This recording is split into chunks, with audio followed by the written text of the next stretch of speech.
The special meeting for the City Commission meeting at Panama City for November the 10th at 4:30 p.m. We're going to start off with an opening prayer by Father Alan Boyd, priest of St. John the Theologian, Greek Orthodox Church, followed by the Pledge of Allegiance led by Commissioner Granger. Please rise. In peace, let us pray to the Lord. Lord, have mercy. O God, our God, you have adorned us with your image so that we may grow in your likeness.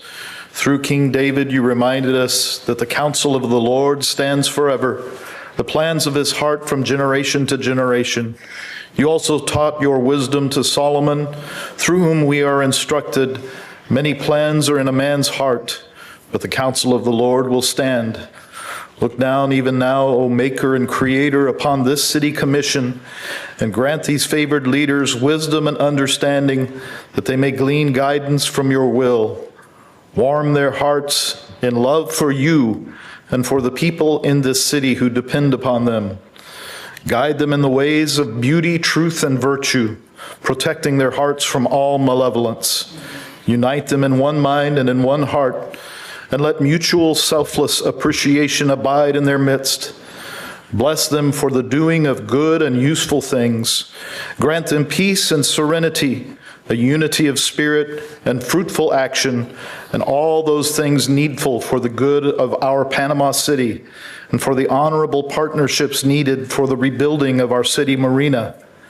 And through the timeless wisdom from above, bless our city with the flourishing that comes when we follow your will. We pray to you, O most merciful Lord, our God, the God of every compassion and consolation. Make your face to shine upon us, for you know all our needs, and we have set our hope upon you. For you are the God, powerful in mercy and gracious in strength, and to you are due all glory, honor, and worship, Father, Son, and Holy Spirit, now and ever, and to the ages of ages. Amen. You'll join me in the pledge? I pledge allegiance to the flag of the United States of America and to the republic for which it stands, one nation, under God, indivisible, with liberty and justice for all.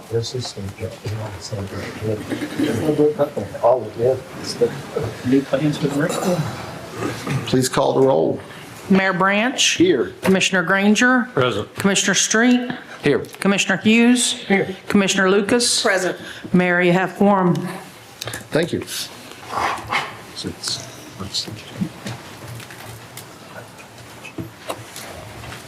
Mr. Zimmerman. Yes, you ready? Yes. Meeting structure. Okay. You gotta turn your thing on. So, Today, let me just start by explaining it. I can, Okay, go for it. you want me to start? Okay, today is a special meeting of the City Commission, and if you'll notice on your agenda, the agenda item is a discussion of the downtown marina, uplands development, and ongoing City Marina Partners LLC negotiations. And so what that is the topic that will be discussed at this special meeting of the City Commission. The mayor has sent out a proposed meeting structure on how we do that's already noticed and is there in the agenda. And that has been sent to the city commissioners and mayor, if you want to walk through kind of your thinking about that, and I think it'd be appropriate to get everybody's input on it. Absolutely. This is a printout at the front door. In business, I take big problems and big decisions and try to break them into small decisions. And this was also an attempt at me trying to create a clear structure of this meeting where we have talking points, where the discussion moves forward, where there's clarity of our positions as elected officials, clarity for staff, clarity for the public, clarity for potential partners, so they understand what we're thinking. And so I proposed a structure with potential staff talking points and our discussion points. There is topics. So if you see, it starts out with boat slip design, boat slip construction, ship store, financing, boat slip management, marina supporting items, upland development, partner discussion, and then a potential summary. Each one of those sections has a public comment section where we can get a comment. Oftentimes, one of the hardest parts up here is when someone takes 3 minutes and has 42 different points that they're making in their talk, and we don't know how to bring that back into the discussion. So my goal is to have a topic, the staff discuss, we discuss, the public discuss. There's 8 different public comment sections in this, so potentially public comments could run a little bit long. Feel free not to take, if we do adopt this, feel free that you don't have to take 3 full minutes. But I'm going to be nudging you to keep it on topic related to the section that we're discussing. So if we're discussing boat slip design, please keep the public comments related to your specific concerns with design. And so that we can keep the conversation moving forward. So I believe we have to adopt this structure of the meeting. Is that correct, Mr. Zimmerman? I think it'd be appropriate. Okay. So I'm willing to entertain a motion to adopt the meeting structure proposed. Motion to adopt. I'll second. Any discussion? On the 3 minutes, if somebody asks a question and hits 3, can we still answer them so they sit back down with an answer? Yeah, we may, I don't know if we should do it one at a time. That might alleviate other people's concerns so we don't get the same repetitive question over and over again. So I like that. I think none of us want to be here for 42 hours. We want to have a discussion, but the right length, and we get all the questions answered, that the public hears our discussion on these topics. I got So my sleeping bag and float right in the game if it works. So. I don't really know. This was just me trying to keep a conversation moving forward. So I'm up for ideas as we move forward too. Okay. Any other discussion? Is the motion for the entire slate all 4 pages? Yeah, unless you see something not worthy of talking about, or if you want to add something. This is my just stab at kind of guessing what we should be discussing chronologically even, Well, isn't the ship store, wasn't that in the RFP? So is that a separate item? But it's included in some of the building. I don't know. Like the RFP was docks, lights, ship store, utilities and ship store. So we're going to do that separate? Is that what? It could be, because I don't know I've never built a ship store, and so I don't know how to do that either. And so I think I'd love to hear, there might be great comments from the public related to ship stores. Okay. And, how other cities do them or best practices. I want to hear. And So, we have to do this here because we can't ask this question. when we come here. this is the best I can do with transparency and keeping it on topic. So this is what I'm trying to do. So any other discussion? Yeah, so I wish we'd have had this a lot sooner. I don't know why we got it at the last minute. I'm not trying to point fingers. Yeah. I'm just saying I wish we'd have had this, a lot sooner than the day of the meeting. Yeah. So some background, after we voted to have this meeting, I basically didn't sleep for 2 days, thinking about how to run this meeting and keeping it moving forward. I think I sent a draft to Mr. Zimmerman on Wednesday. We discussed it on Friday, and I added the ship store today. And so my apologies for not coming up with this quicker, but this is my first marina build as a mayor and my first special meeting, so. I would prefer if we took this and put it towards a workshop. This, to me, seems more like workshop, if that makes sense. Where we're not necessarily voting on anything, and it's a discussion back and forth that allows for more time for the public to weigh in on things.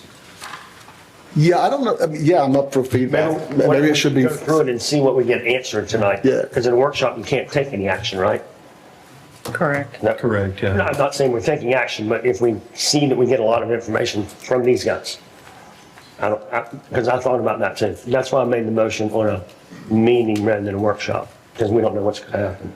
I took this as Yeah, I like a both. workshop around our Yeah, both beliefs of of the marina. So I don't know if we should even be voting to me, it's almost like a first hearing of our opinions. The public hasn't had And I have no time to. intention of doing that. Yeah. I don't know what Yeah. the name looks like, but I'm just saying. We originally had it slated as a workshop. It was my understanding we're moving it to a meeting in the event that we wanted to take action tonight, we could. I think the mayor has presented with us an organized way to have the discussion and to have the ongoing input of the citizens as we go point by point. I like it. I think we should move forward with it. Awesome. Any other discussion? Please call the roll. Commissioner Granger, Yes. Commissioner Street, Yes. Commissioner Hughes, Yes. Commissioner Lucas. Yes. Mayor Branch. Yes. Motion passes 5-0. Mr. Mayor, I just want to point out, we do have Ms. Santa Maria and Mr. Plinzer joining us with PFM Financial Advisors, as well as Ms. Olivia Schmidt is here from the Integrity Group in the audience, should y'all have any questions throughout this meeting tonight. Awesome.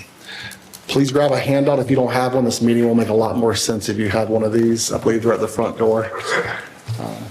So we want to get started with boat slips. So the first topic is boat slips. Confirm the boat slip design timeline. Mr. Zimmerman. Yes. Under the first item, it's status and timeline, excuse me, for the design drawings.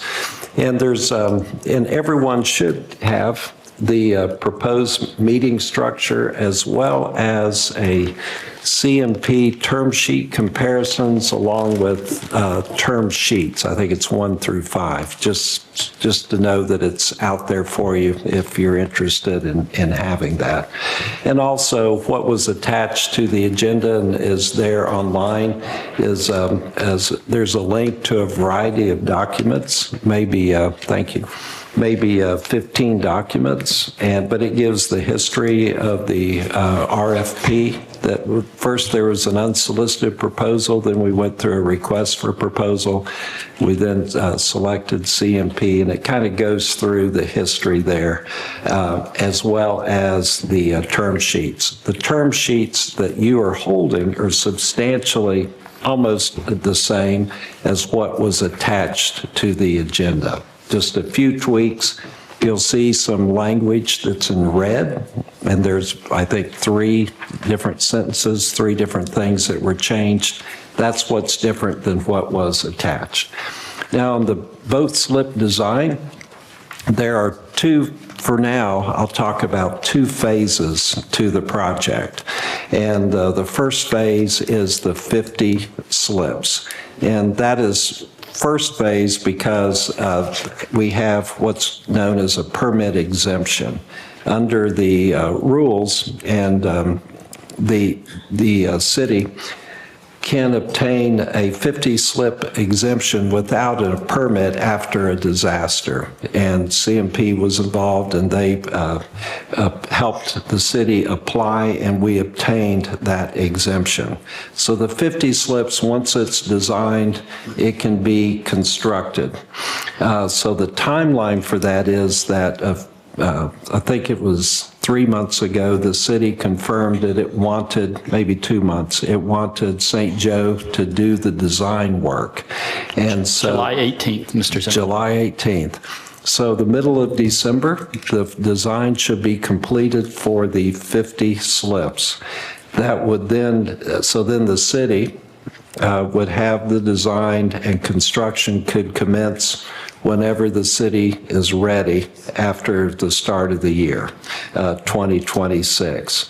The rest of the design, which would be for the entire 200 slip, more or less, marina, would be completed mid-February, end of February timeframe.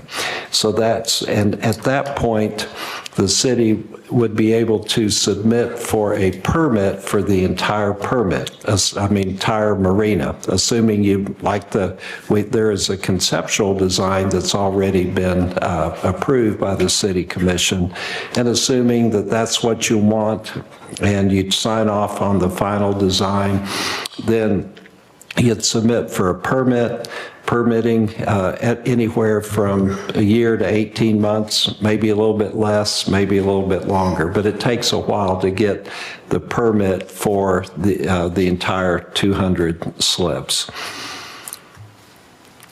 So that's the update as far as the timeline on design. Awesome. So in my head, just as a point of discussion between the board, and I've, again, never built a marina, but I've tried to do things incrementally in real estate and in software. So just kind of confirming, the fastest anyone could, we have not received design, and the fastest anyone could build would be mid-December. So that's one point. But I would even say that we potentially might even want to look to get the first 50 slips built to see what rents, to even know what we want to build for the rest of the marina. We may find that the marina needs bigger slips or smaller slips, and the more you guess it locks you into a decision. So I'm interested if there's any stomach for us putting pause at least for 2 months, for 3 months, whatever it may be, to ensure that those slips are designed what the market needs. Unrelated to the 50, the remaining 200. So your question is, should we pause the design after the 50? Until they're rented or until we see a threshold to make another decision. Okay. One of the reasons why, and I'm open to any that the board decides, but I do want to point out one of the reasons why we selected St. Joe to be a part of the design process is they're already operating marinas. And they have marinas in the local area, so they kind of knew the more nuanced of what the market demand was, so that we could actually start designing it towards that. Now, does that mean it goes all the way through the 200 slips? I don't know. I don't think we're going to be constructing, 200 slips immediately. I think there's a step process. So, I mean, I could go either way on that one as a result of we having somebody that has some market analysis themselves. But, it's a good point. Like, do you know what you need until you know what you need? So. Did the 450 cover all the design? Mm-hmm. I think it's It did, and I think the estimate is, I think there's about 90 in the West Basin and 110 in the East Basin, or vice versa. So keep in mind, I think that might be a more appropriate split. Maybe just do the West Basin, which is the one that St. Joe has indicated they'd like to see done first because it's near the hotel and the in the restaurant. And I'm sure it's all connected in some way with all the necessary infrastructure. So an idea would be to the 90 maybe, and then do East and West Basin. That was a process we had talked about at one point in time. Well, and I'm not saying right now we have to decide on the exact thing. I think it'd be interesting to know when people build marinas, how is the incremental approach actually happen? Is there a time where you reassess what's renting to then design the rest of them? And that's what I would be, I don't even know that because I have not been briefed on how marinas traditionally get built, and there's no handbook on how to build a marina. And so I would be interested if partners, I'd be willing to entertain if partners had those best practices when they've built marinas. So not looking necessarily for a resolution. I would say not slowing down on the design, because that's why we're waiting until December. Sure. Well, definitely not the 50. Definitely not the 50. I know, but what I'm saying is get it done, and it's done, no matter what. And we're already paid for it. Yeah.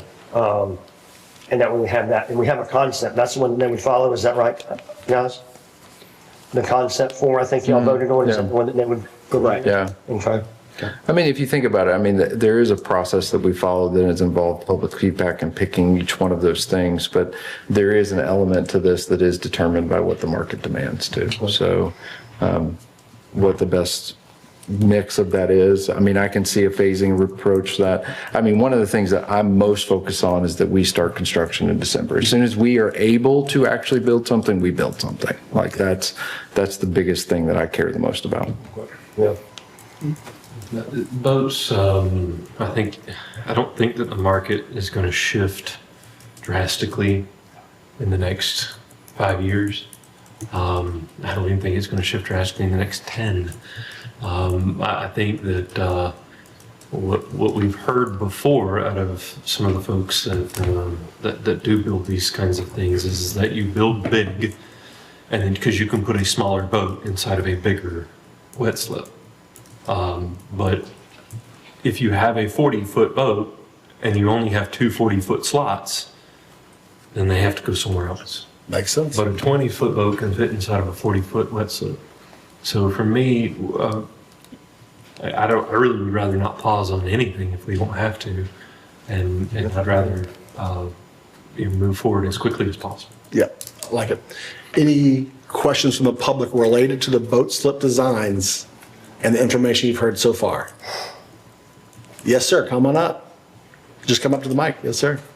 Do we have anybody who's built marina? Maybe a few. Maybe a few. Am I marina manageable? Yes, sir. Please state, when you get up here, state your name and your address and just keep it at 3 minutes related to boat slip design. Chris Mills, 118 North Clare Drive. I am a marine surveyor, so I have quite a bit of experience with boating and marinas and the like. I think I would like to go back and see basically the old design, what it looked like, so that we can see what we might need to do in terms of size of slips. How many size, do we want a bunch of 20-footers in there? How many 20-footers, how many 30-footers, how many 40-footers? If we design it for 40-footers, we're not going to have very many slips. We're not going to have a good approach to getting into those slips. So I guess, I think the starting point would be to see, A, what was there, because we all kind of remember what was there, and then B, a plan for what 50 slips would look like and what 180 slips would look like. I think that would be the best starting point for this. Interesting. Thank you. Anyone else related to boat slip design? Jared, can you give him one of my cards? Thank you. Anyone else for boat slip design? I know this is a weird formatted meeting, but we're trying to, next we're going to talk about boat slip construction. Just as maybe a little wrap on that. Sure. Is that it sounds like that this is, were you going on to boat slip construction? Yes, sir. Okay, just to do a wrap on boat slip design. It sounds like we proceed as we are, which is the 50 slips as soon as possible. But we could ask PFM as far as market analysis, as far as what they think is going on in the market. We could ask CMP what they think, and also St. Joe, because St. Joe is also a marina operator, and get their input between now and the December meeting, and also ask St. Joe about if you know, get the 50 slips done, what kind of tweaking could they? Does it make sense to pause any Sure. Be before nice the to- final? yeah, it'd be nice Does to that ask. make sense? Yeah. Is that okay Makes with sense. everybody? Okay.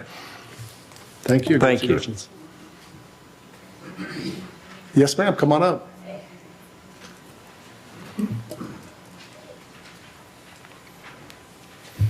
Hi, my name is Chris Moser, and I managed the city in St. Andrews Marinas for about 10 years, about 20 years ago.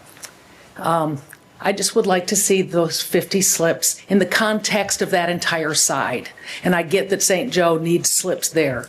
They can't have everyone hanging out on that little floating dock. And we had really nice slips there. But how those 50 slips fit in with that, if you just do the west side, with the entire design. There used to be around 240 slips, but 60 of them were the hanging slips, and they were for boats 25 to 28, max 28. So that was set, 60 slips that there won't be anything like that down there now. So they will be bigger slips. But just look at how that fits into the entire context of that design when you pull out that floating dock and design that entire side. I am all for anything happening down there. The big thing is, and I think they've learned that at St. Andrews, they underplanned power. So they planned for the 50 slips, and then they had to backtrack, my understanding is, and reorder, which is understandable because they've promised more than 50. So they needed more power. So let's avoid that and just move forward. I applaud you for all your effort. Thank you. Anyone else with boat slip design before we move on to the next item? If we could, Mayor, if you don't mind, sir, that's what it looked like. Yeah. if we could, Sir, that's what it looked like. You asked about what it looked like? if we could repost in some way, maybe a copy sent to us of what 50 slips would be, the 90 and the 120 that you guys mentioned. So basically the East Basin, West Basin, or North Basin, South Basin, I don't remember what it's called. But anyway, so that we can clearly show what the 50 is and then what the rest is. So I know that concept exists someplace. So. Yeah. And I think what I just heard was to look at all 200 at one time, to do that full design because of the utilities and everything, so we don't start over on that. That's a good point. So best practice would be to design the entire 200 and then phase perhaps the building, starting of course with the 50 that are permitted. So just, There you go. yeah, just for clarity, when you said concept 4, that was actually for the East Basin. Okay, my bad. It's okay. I was thinking through that too. The only small change, was kind of down near the boat ramp. a fuel dock is, those 4 slips will be gone because they'll kind of expand the fueling operation right there. Trying to get the West Basin design right now. So, thank you, Cody. Any other questions or comments about boat slip design? All right, let's move on to boat slip construction. Mr. Zimmerman. The questions, there's, who constructs the boat slips, under what structure, and what approach to phasing and cost. So what is laid out here in the staff presentation is a discussion of 2 approaches, which is option A, which is a city-led approach, and option B is a CMP-led approach. And under the city-led approach, if the city were to construct this project, it would take the design work for the 50 slips, prepare bid specifications, bid it out, and then award a construction contract. I think funding comes later in this discussion, but that's the process of assuming you have your funding lined up as far as how the city would go about doing the 50 slips. And it says here that there is a possibility for funding.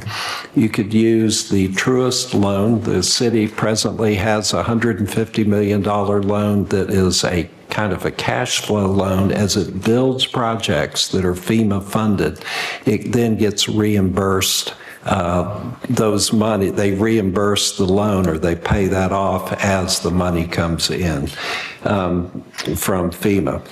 They could go and get permission from Truist Bank to use a portion of that loan. And I'm just going to use a round number. I don't know how accurate, but $3 million-ish for doing maybe the 50 slips. Then that loan is paid off in 2 years. So it's an interim financing. It's not the permanent financing that you would ultimately do. There's also, and I believe, yes, Olivia is here, our FEMA consultant. There's a possibility of being able to write an alternate scope for the $5.5 million FEMA grant that we are planning on using on the marina. So that way you would use a Truist loan, but then you would pay it back as soon as the FEMA money came in. It depends on where the 50 slips are, as far as whether they're in the footprint of a portion of the overall of what used to be there. But you might have to go through EHP, which is a longer process, so that may work, it may not work. It all depends on, we'd have to have Olivia look at that and go through that. But that's an idea to talk about as a possible. Yeah, and even looking at it now, I should have had financing before boat slip construction, because that ties into the who builds it. So let's talk, okay, if we don't mind, let's talk about financing it. What do we have a stomach for? Do we want to have, do we want to borrow money? Do we want to have a partner front the money for the building of the slips? How do we want to pay for the slips? Can I I'd love to ask a question to Olivia if she's willing to come up. Yeah. I'm going to ask you a question. So this was the first time that I had gotten this. Can you just give your name and title so people know who you are? Olivia Schmidt, the Integrity Group. So this was the first time that you look at things 1,000 times and you look at them a new time, you start looking at it fresh. It said, can the FEMA proceeds be used for the ones that we've allocated to the marina be used for these first 50 slips? And if so, does it trigger EHP and all that stuff? I'm just trying to understand. Potentially it would. I mean, we'd have to have more details. A NEPA 106 environmental assessment requires, or an exemption requires less than 20% change of footprint or impact in the environment. So if you were to widen, shrink, anything that would cause more than 20% impact on the current environment, then it would probably trigger a NEPA 106 full environmental assessment. Even if you have a 404 permit waiver through USACE or anything else through DEP, it doesn't necessarily give you the NEPA exemption. So how long would it take us to find that specific answer? to find out if you get the exemption, Yeah. pretty fast. The exemption paperwork's pretty small. We could send in exemption paperwork to see.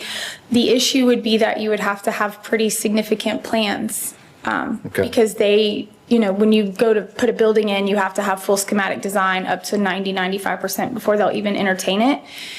So, I don't know what the schematics are on slips or anything like that, but if you're running fuel or if you have utilities or anything like that, all of that would have to be drawn out and included in those plans before they would evaluate it for exemption. But the exemption paperwork's pretty quick and they pretty much can tell pretty fast if you're going to qualify for an exemption So or not. if we were to spend, okay, so we're kind of, and this is why it's all hard because everything's so tied together. Would it be easier, faster to spend the FEMA allocation of $5 million for things that are existing, like sidewalks and railings, or the slips? If you're trying to avoid environmental assessments, yeah, doing something that's a replacement of something that's already pre-existing. But I will say this, and this is how nitpicky they are. If you go from a 4-foot sidewalk to a 5-foot sidewalk to be ADA compliant, you will have to do an environmental assessment because that's more than 20% of an increase. So are you saying that we may have to do environmental assessment regardless? Yes. Yes, but you'd be It's very doing it on a possible. sidewalk that doesn't currently exist Yeah. versus 50 slips that we're trying to get in now. So you could wait. We wouldn't tie into what's behind Indigo, or is that 5 feet? I don't know. So just for the public, if I could just explain a little bit why this process, so the EHP process is what's created so much lag in our FEMA funding cycles. So like anytime we've gone and changed anything, MLK or Martin Theater, you name it, it creates a longer time because it goes through this this environmental historic preservation process. So whenever we can avoid that, we try to avoid it. But it sounds like in this case, regardless of whether we do uplands improvements or the slips, there is the potential that EHP is going to be involved in it. Yeah, anytime you build anything with federal money, you run the risk of having to do a NEPA environmental assessment. So if we had slips designed though, we would have something to be able to go submit for that. Yeah. Whereas right now we don't have design for sidewalks and things like that. So the faster thing for us to at least propose to EHP would be the slips because it's the only thing that's on a schedule for delivery with design. Yeah, and so you have to fill out the exemption paperwork regardless, even if you have to do the full NEPA, but you still have to fill out the exemption paperwork and they say, no, you don't qualify for the exemption. And then you go into the next phase. And so that paperwork would have to be done regardless. So if you do fill it out and they say, hey, you do qualify for the exemption based on your schematics for this design, then there you go, you're done and you can get started. Is there a backlog due to government shutdown? I can't answer that because I don't know my short answer, if you maybe guess, I would say yes, there's some kind of impact to it. Your federal funding isn't being affected by it because it's already been, obligated and allocated. But as far as having staff at work, I don't know whether or not they consider environmental historical preservation reviewers to be essential or not. I don't have the exact answer for that. Well, I did have the overarching concern for me is there's been no discussion or plan from staff that I've seen of borrowing options. There's been some light discussion. We've had one email about the bonding capacity of the CRA. We've kind of had some discussion about Truist Bank on Friday using the credit line, but I haven't seen my options. It's fine. Do we use a partner? What is the partner one to look at? We did that in September of 23. I'm serious. I'm not trying to be cute. I'm saying we did that in September of 23 and we told staff we were going to use a partner. Yeah. So they didn't prepare anything for bonding. Yeah, I'd love to see that in convention. So are you asking for an option to finance just the first 50 or the total? First 50. For the first 50. And I can support that from this aspect. I know, Jan, you'll probably have a lot to inject on the Truist piece. But if there is some way to utilize FEMA funding, or there's another way for us to do some interim finance, I know that we've got other options that you've been looking at, whether it be with CRA and some other things. So, I think the first 50 is the most difficult and obviously the one that's the most time consuming. So I'm at least open to looking at those options. Just to maybe help a little bit here while Olivia's there, in the FEMA funding grant, or the FEMA grant, I always assumed that when you had talked about the $5.5 million being applied to the marina, that there would be EHP, but we'd pick things that we wouldn't be constructing for a year and a half anyway. So there'd be plenty of time to get through the EHP process. When this issue came up, I thought, well, that's interesting. We ought to explore it. But Olivia, would you take what was pre-existing and then you would overlay on top of that a design and that would help you determine if it's in close to the same footprint? You would then determine, is it bigger or smaller? All those, is that how you make your initial decision whether or not you think it would make sense to go for an exemption? So like I said, in order to start the EHP process, you have to fill out exemption paperwork anyway. So I would just, we can draft exemption paperwork in a couple of days, a week. So we would just go forward with it like that and see what they come back with. Because that paperwork has to be done regardless. If they come back and say, hey, you need a full EHP, then we can pull the exemption if you guys don't want to go down that route, or we go down the NEPA 106 environmental assessment. My point is you'd be able to look at it once you see what was there and what we're proposing as far as this 20%. Yeah, I could give you a educated guess. Yes. But we would still have to send it out for the actual exemption from NEPA. Yes, sir.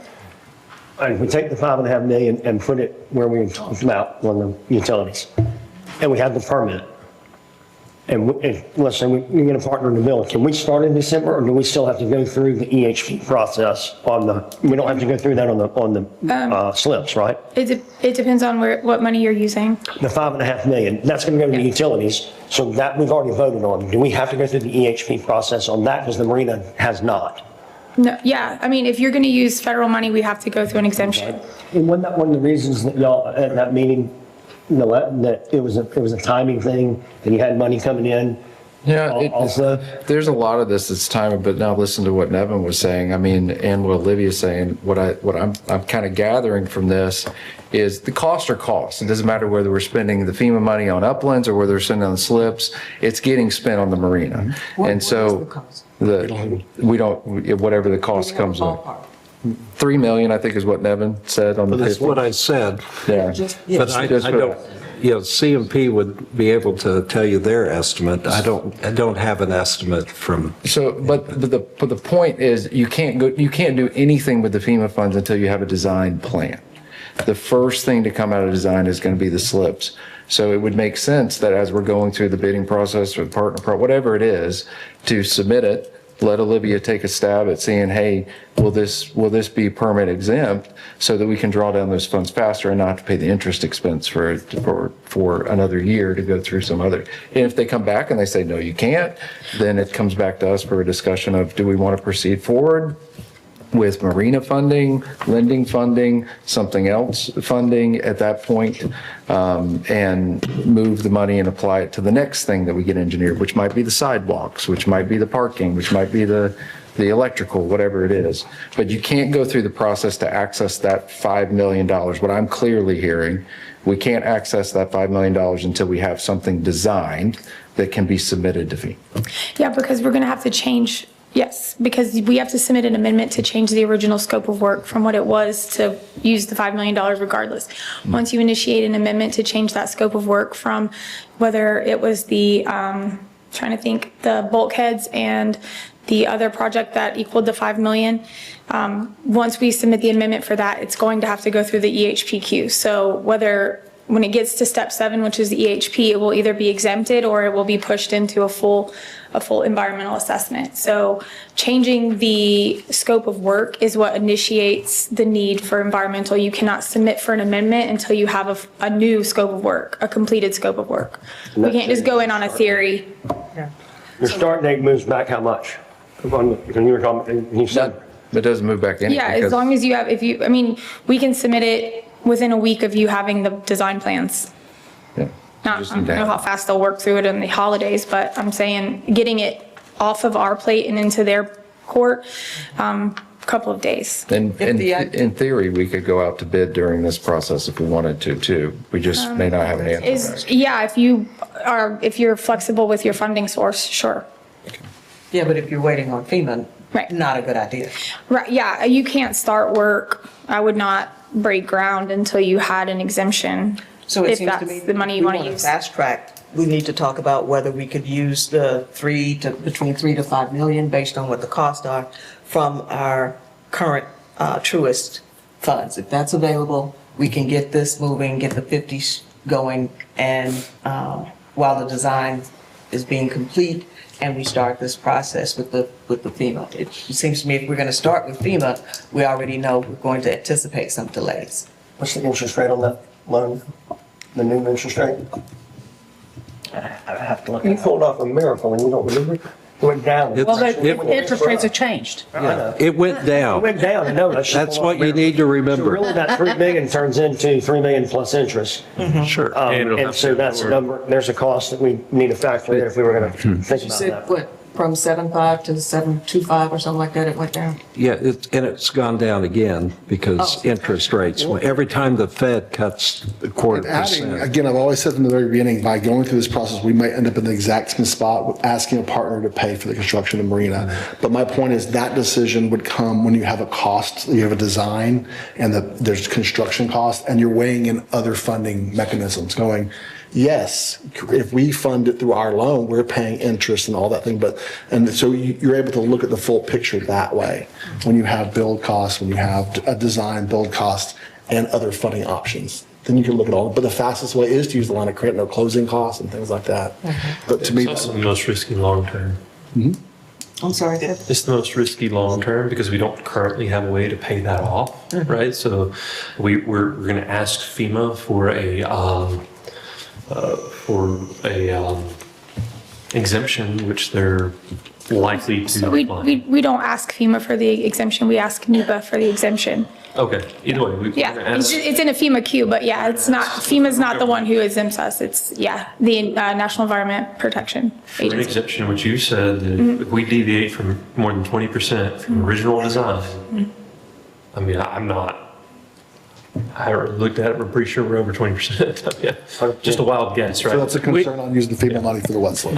So, yeah, using the FEMA money on the wet slips, but the idea of putting it on the $150 million loan without having money that we know will come back to pay it off, I am not comfortable with at all, because it will wind up on long-term debt. So we have other option is a CRA to pay for it, but I'd like to have all those presented with some surety. That's my point is we're probably not going to figure out all the funding and where all the money goes tonight.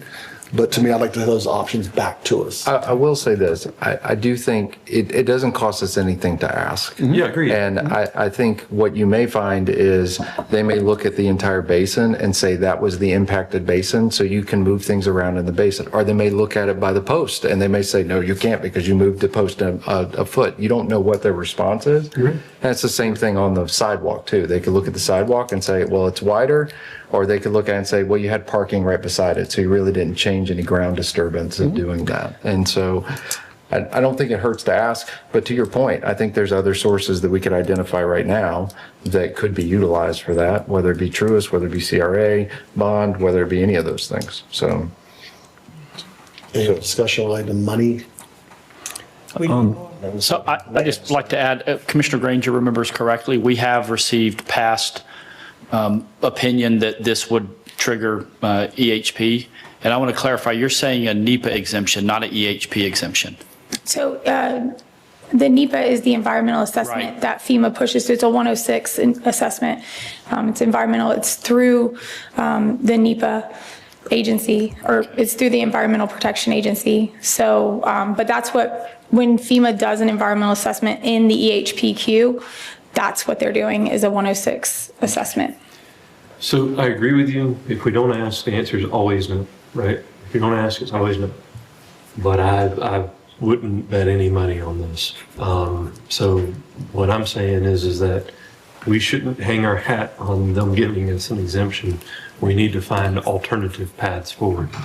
agreed. And that's part of the reasoning that got us to where we are now, not depending on FEMA when we had this discussion 2 years ago. Well, $5 million, we're definitely going to depend on FEMA for, so we just got to figure out where that's going to get spent. But I agree with your statement as far as like, we need to have other alternatives than beyond that, because if it takes a month, if it takes 3 weeks, if they don't respond, or they say, hey, we need to be able to move quickly, because I don't want to delay. If we've got something designed, ready to go, we should go and construct, because I think that's what the citizens are demanding. I agreed, and I think that the best place to put something that's going to have a delay of 18 months is probably in the infrastructure, because like roads and sidewalks won't be needed near as quickly if the slips are still being built. And that has to be put in order to do the slips. no matter who Exactly. puts it Yeah, in. like I said, it's going So it's to not cost regardless. Yeah. Can I put a little cap on this discussion while Olivia's there? First, you want to hear from the public first? I'd love to. Yeah, let's open up public comments related to finance on the marina, financing, source of financing. Anyone want to talk about it? No one. Oh, yes, sir. Derek, tell us. Talk about financing on the marina. Well, and what you just, Derek Thomas, 1100 West 10th Street, and what you were just talking about changing the footprint of it. If you're going to do the first slips on the north side and you decided that smaller slips would be better for the people that live here, then you wouldn't have to go through the same process on the south side if you just kept it the way it was. And I don't think those ones that are up on lifts are part of the first 50. So if you just did the 50, basically that used to be 2 all the way on the left. That used to be 2 seat brakes, and now it's 1. So it's definitely a lot different. And well, that's going to eat up stuff, but that's going to be the big different part. So. Yes, sir. Thank you. Anyone else? All right, moving on, Mr. Zimmerman. Want to put a cap? Just, on the FEMA grant, I believe Olivia's already involved and has worked with staff, or is working with staff to come up with options to present to you for how that FEMA grant could be used. Obviously, this wet slip, I hadn't thought of it until recently. That is something that could be looked at, but then also there needs to be a way to get to the 50 slips. So I don't know what minimal infrastructure or roads or whatever needs to be installed. So we could put that in the mix, and when we come back to you, hopefully it would give you some ideas. Does wet slips, timing wise, does it make sense? What about the promenade? What about other things that water and sewer, other things that it can be used? And then what's the timing of when those other things are constructed? Does that make sense to bring that back to you on that? Does, Nevin, but I would say this, like, we're only going to have the slips design. We're not going to have Upland's infrastructure designed. And if we're just trying to get the clear cost on something, we should probably stick to what we've got designed. That would be the only thing I would say. Because if we start adding in promenade and we start adding all those things, like, we don't have any plans designed for that. So I don't know how we get to a cost or action. Some of the things, I think I just want to echo Mr. Zimmerman. So he's right. We talked about the promenade. We talked about these are just some concepts when we talked about the additional FEMA funding options, and y'all looked at the different options. We talked about, it was clear we wanted it to be spent, y'all wanted it to be spent on the marina. So we did. We talked about infrastructure. We talked about the promenade, which included lights, concrete, and the railing. We talked about the boat ramp. We talked about the ship store. Those were probably the 4 or 5 main things we talked about using this additional 5 money for. I will say of those, the promenade is probably the easiest and quickest thing to design, because you're basically talking about a sidewalk and railing and then lights. And we'd probably go the solar route, which makes it even quicker. So obviously the boat ramp and the infrastructure such as water, sewer, and stormwater is going to be a much longer design than their promenade, to Commissioner Hughes' point, extending basically what's behind Indigo and Harrison's all the way around the perimeter of the T-dock. My comment was more like, don't make it so complicated that we actually can't get to a.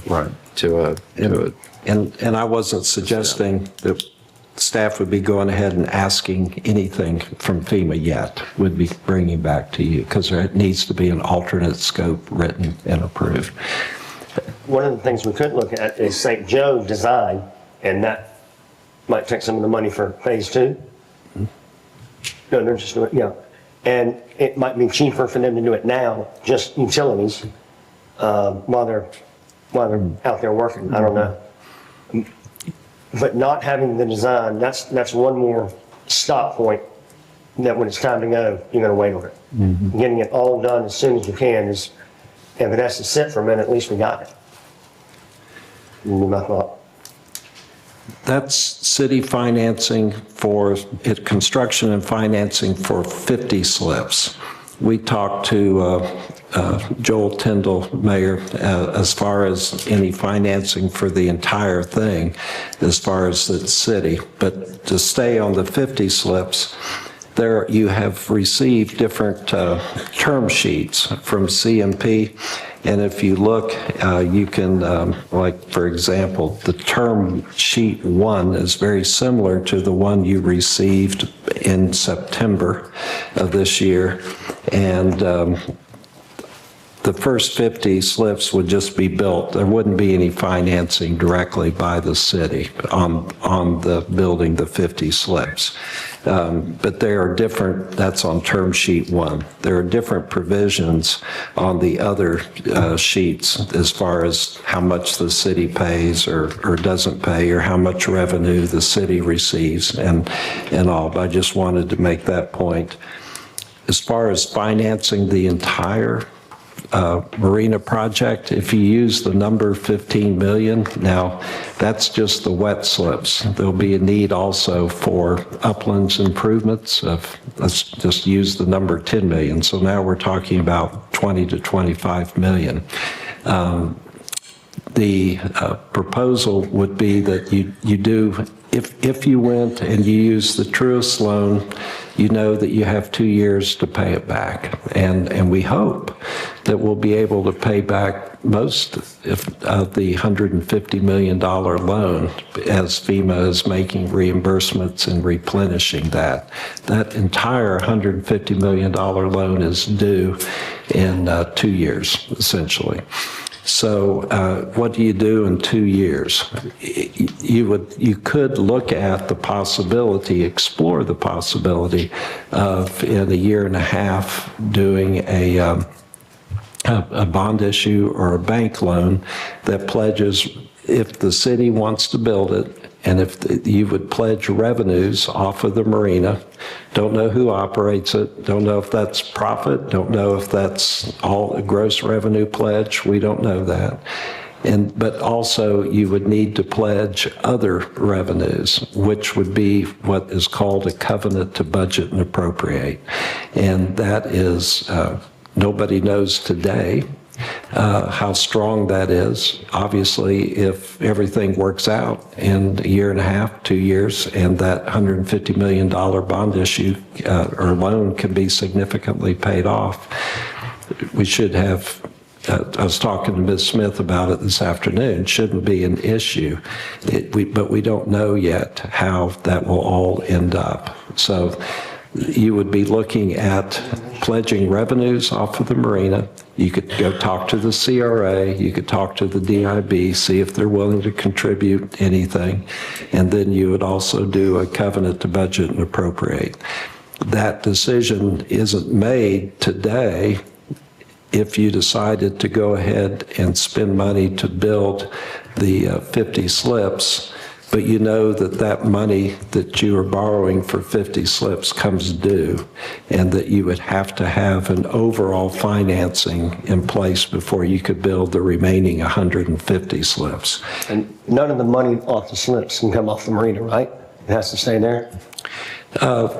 I believe, yeah, the way that the submerged land lease, I believe the money that you, the safest thing is that the money that you make stays for improvements on the marina. Now, as far as a partner, you have in front of you the different options or the different term sheets from CMP as far as what the city would pay and what the partner would pay. And I believe that under the, just as an example, under term sheet 1, the partner would pay for everything except the $10 million that's estimated for the upland improvements. Half of that hopefully would be FEMA finance, the other half would not. That's just one of the different options, and that's the option, more or less, what you saw in September.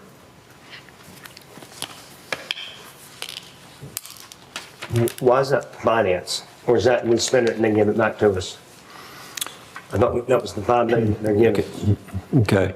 Yeah, right, it's a great, there's, in other words, $10 million has been identified, and it's under the term of, I think, facilities. It's in your term sheets, and there's a long sentence that goes through and talks about the different things that it would not be, that's in addition to the wet slips. It's public infrastructure is the term they use. Out of the 10 million estimated, 5 could be from FEMA, and the other 5 would be borrowed.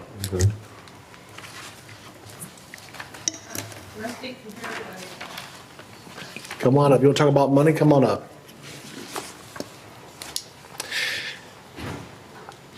Yeah, that's one of my concern in general. There's so many options to fund it, and that could be its own separate workshop of how do you fund this thing. I just hope this is an oversight on my part. I know that phase 2 includes ship store facilities. There's a very broad sweep of what will be included in that.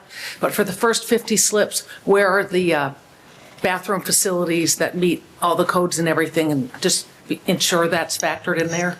Because I know sewage is easy to say that'll be phase 2 and everything, but you've got to have, and I haven't seen that specified in, to be concurrent with the first 50 slips. Thank you. Yes, ma'am. Thank you. Let's go back to boat slip construction, if you don't mind, since we kind of talked about financing.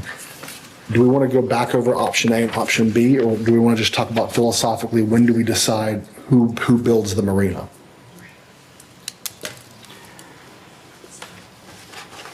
Well, I haven't seen any funding options that are not bonding or going into debt.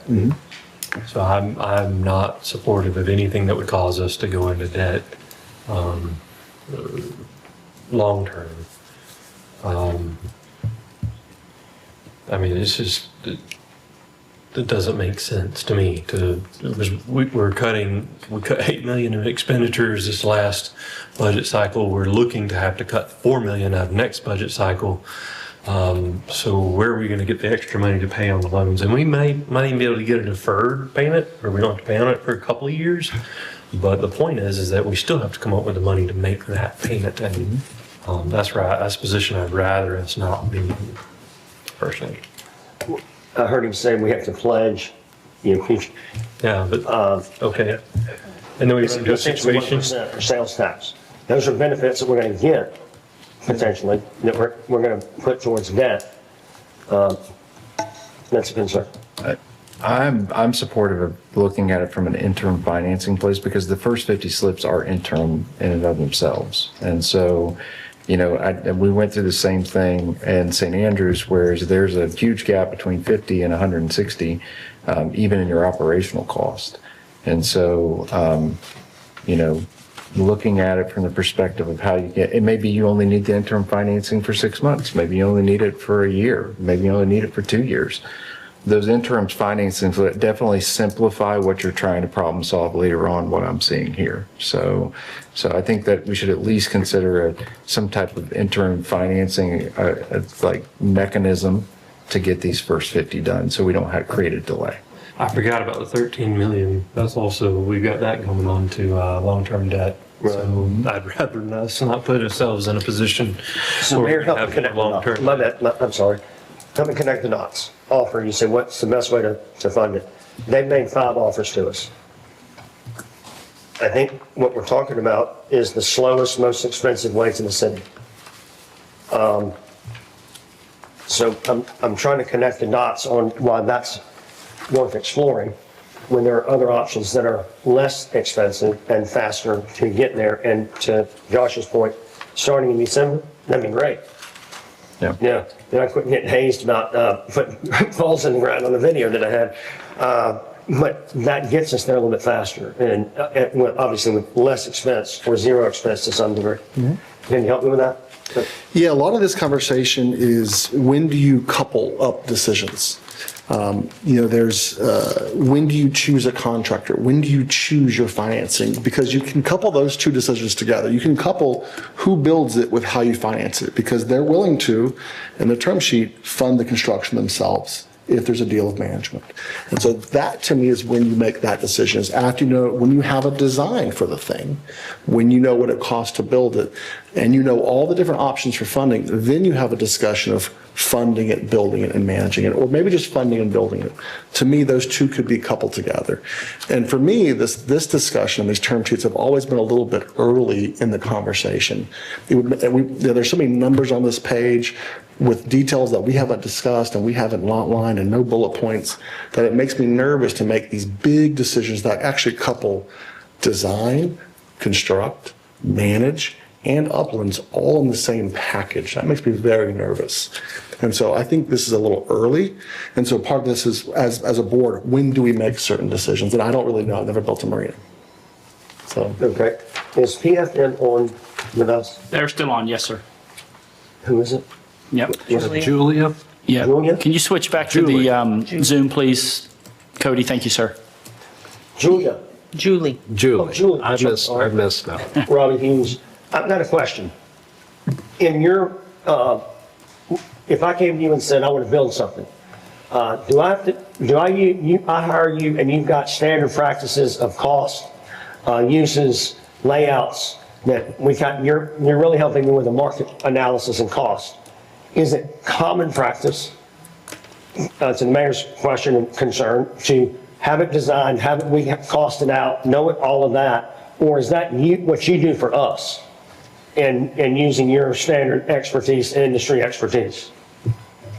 Yes, we assist in obtaining the financing at the lowest possible cost, depending on the timing and the repayment sources.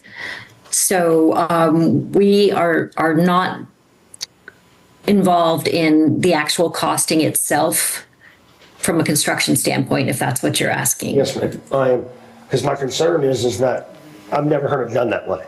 And I don't think we ever get home if we I found designs and costs. I found 6 marinas in Florida that are actually owned by the CRAs. And our CRA can actually bond $3 million. The CRA can actually go pay for the wet slips. And within a few weeks, they can go pay for it. And it's not even on the general fund. It's borrowed off of the current revenues, not projected revenues, but the current revenues of the CRA could just pay for the wet slips. We haven't even had that conversation. Because to me, it's just early to have that conversation because we don't know what the thing actually, we say, oh, it might be 4 million, it might be 5, it might be 2. I don't really know. So I have a hard time making these big decisions when there's so many points of data. And to me, we're coupling a lot of things together. Okay. What I hear you saying is if we go out to bid on construction with 50 slips, with CRA funding, Truist funding, whatever that specific funding that we use, we have actual costs to then throw into your financial analysis. Yeah. Is that, it's like, so there's no, kind of removes any of the speculation, actually should help you get to an agreement faster with whoever your Yeah, we haven't, for me, we haven't, CMP's tried for 2 years to go, what about this deal? What about this deal? Yeah. And we haven't had this discussion ever, and so this to me is a lot of big decisions before we've discussed them individually, and that's what we're doing right I'll now. take credit for y'all being here. Yeah, totally. Okay, question. If we're gonna build it, I need to know the cost. If I'm not gonna build it, why do I need to know the cost? You need If to I'm know. gonna be paid on income. So we had this conversation I the know. previous time. You need to know the cost because it ultimately is what's determining with our analysis here what our profit share is. Without knowing what the costs are, you can't get a true profit and loss analysis. And that was the whole reason why having some fixed costs definitely does reduce the amount of variables. Okay, if I'm working off of gross revenue only, that's how these offers are set up. If it's $1 or 10 million, they're going to get what they get, and we're going to come off of gross revenue. Not It's a construction great costs. point. That is the safest way to do a revenue share is the gross revenue thing. I've done gross revenue leases before. It definitely eliminates a lot of risk for the person that's receiving the gross revenue share because it doesn't matter what the profit margin is, you're still getting that rate regardless. However, what I also hear is I hear a desire to maybe go a little deeper into this one than just what gross revenue is and try to understand, and there are more costs. I mean, like it's a bigger marina. And so, maybe that revenue share should be different, I guess is what I'm kind of hearing. Okay. And I've said it, we may end up in the exact same terms, but I think it'll be with clarity in the spring. That's when we have a design, when we have what it costs to build, that's what I'm advocating for. When why do they pay for it? Well, here's why. We have a way to explain it. So, and I'm willing to have, we can shift a virtual meeting to a special meeting every month.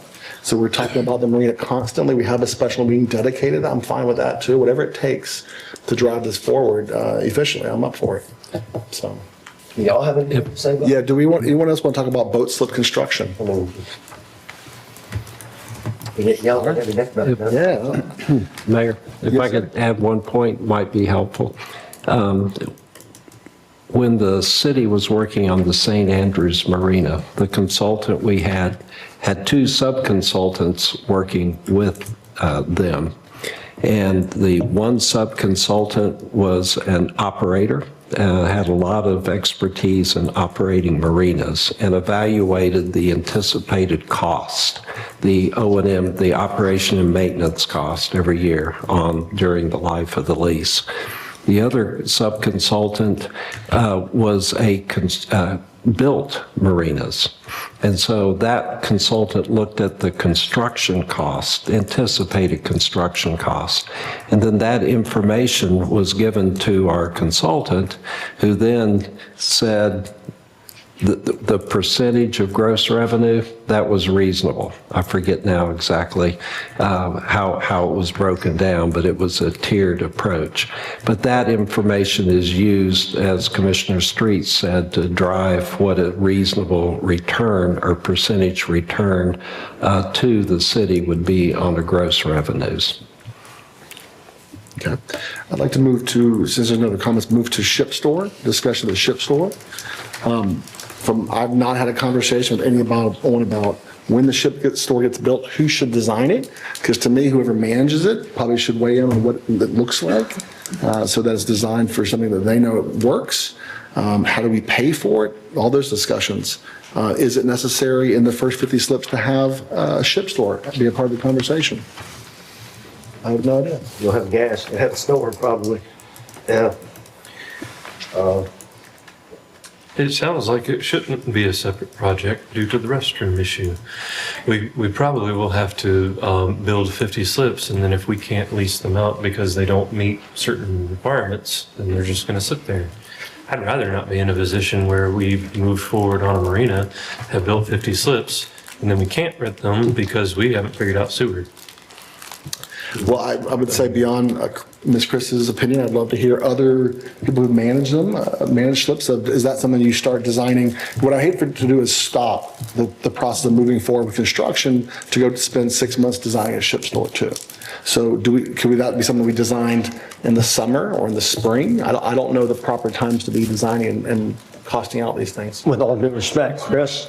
Someplace where they can shower and, you don't have to go to scale. Yeah. Yeah. Nobody. With all due respect, Chris, we don't manage. Yeah, you want to come up and have the comments on the microphone?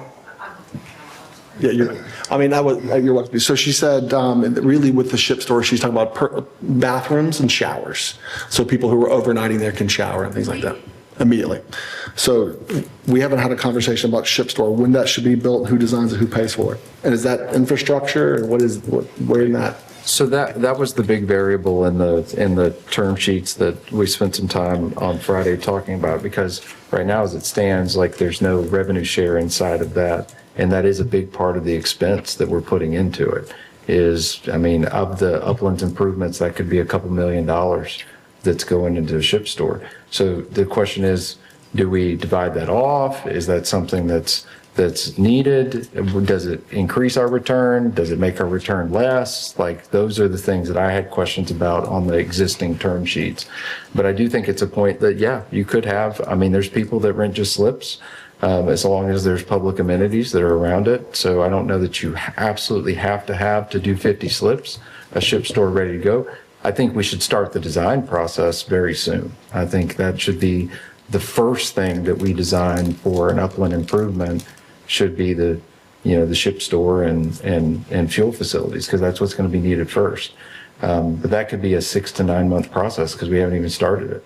So the question is, if the question is do we wait on starting construction on the slips, I'd say no, because I mean, it takes time to get through all these things and build slips and infrastructure and all those things. So I think we got to do them simultaneously is I guess what I'm saying. But does it have to be a part tied into the agreement? No, I don't think it does.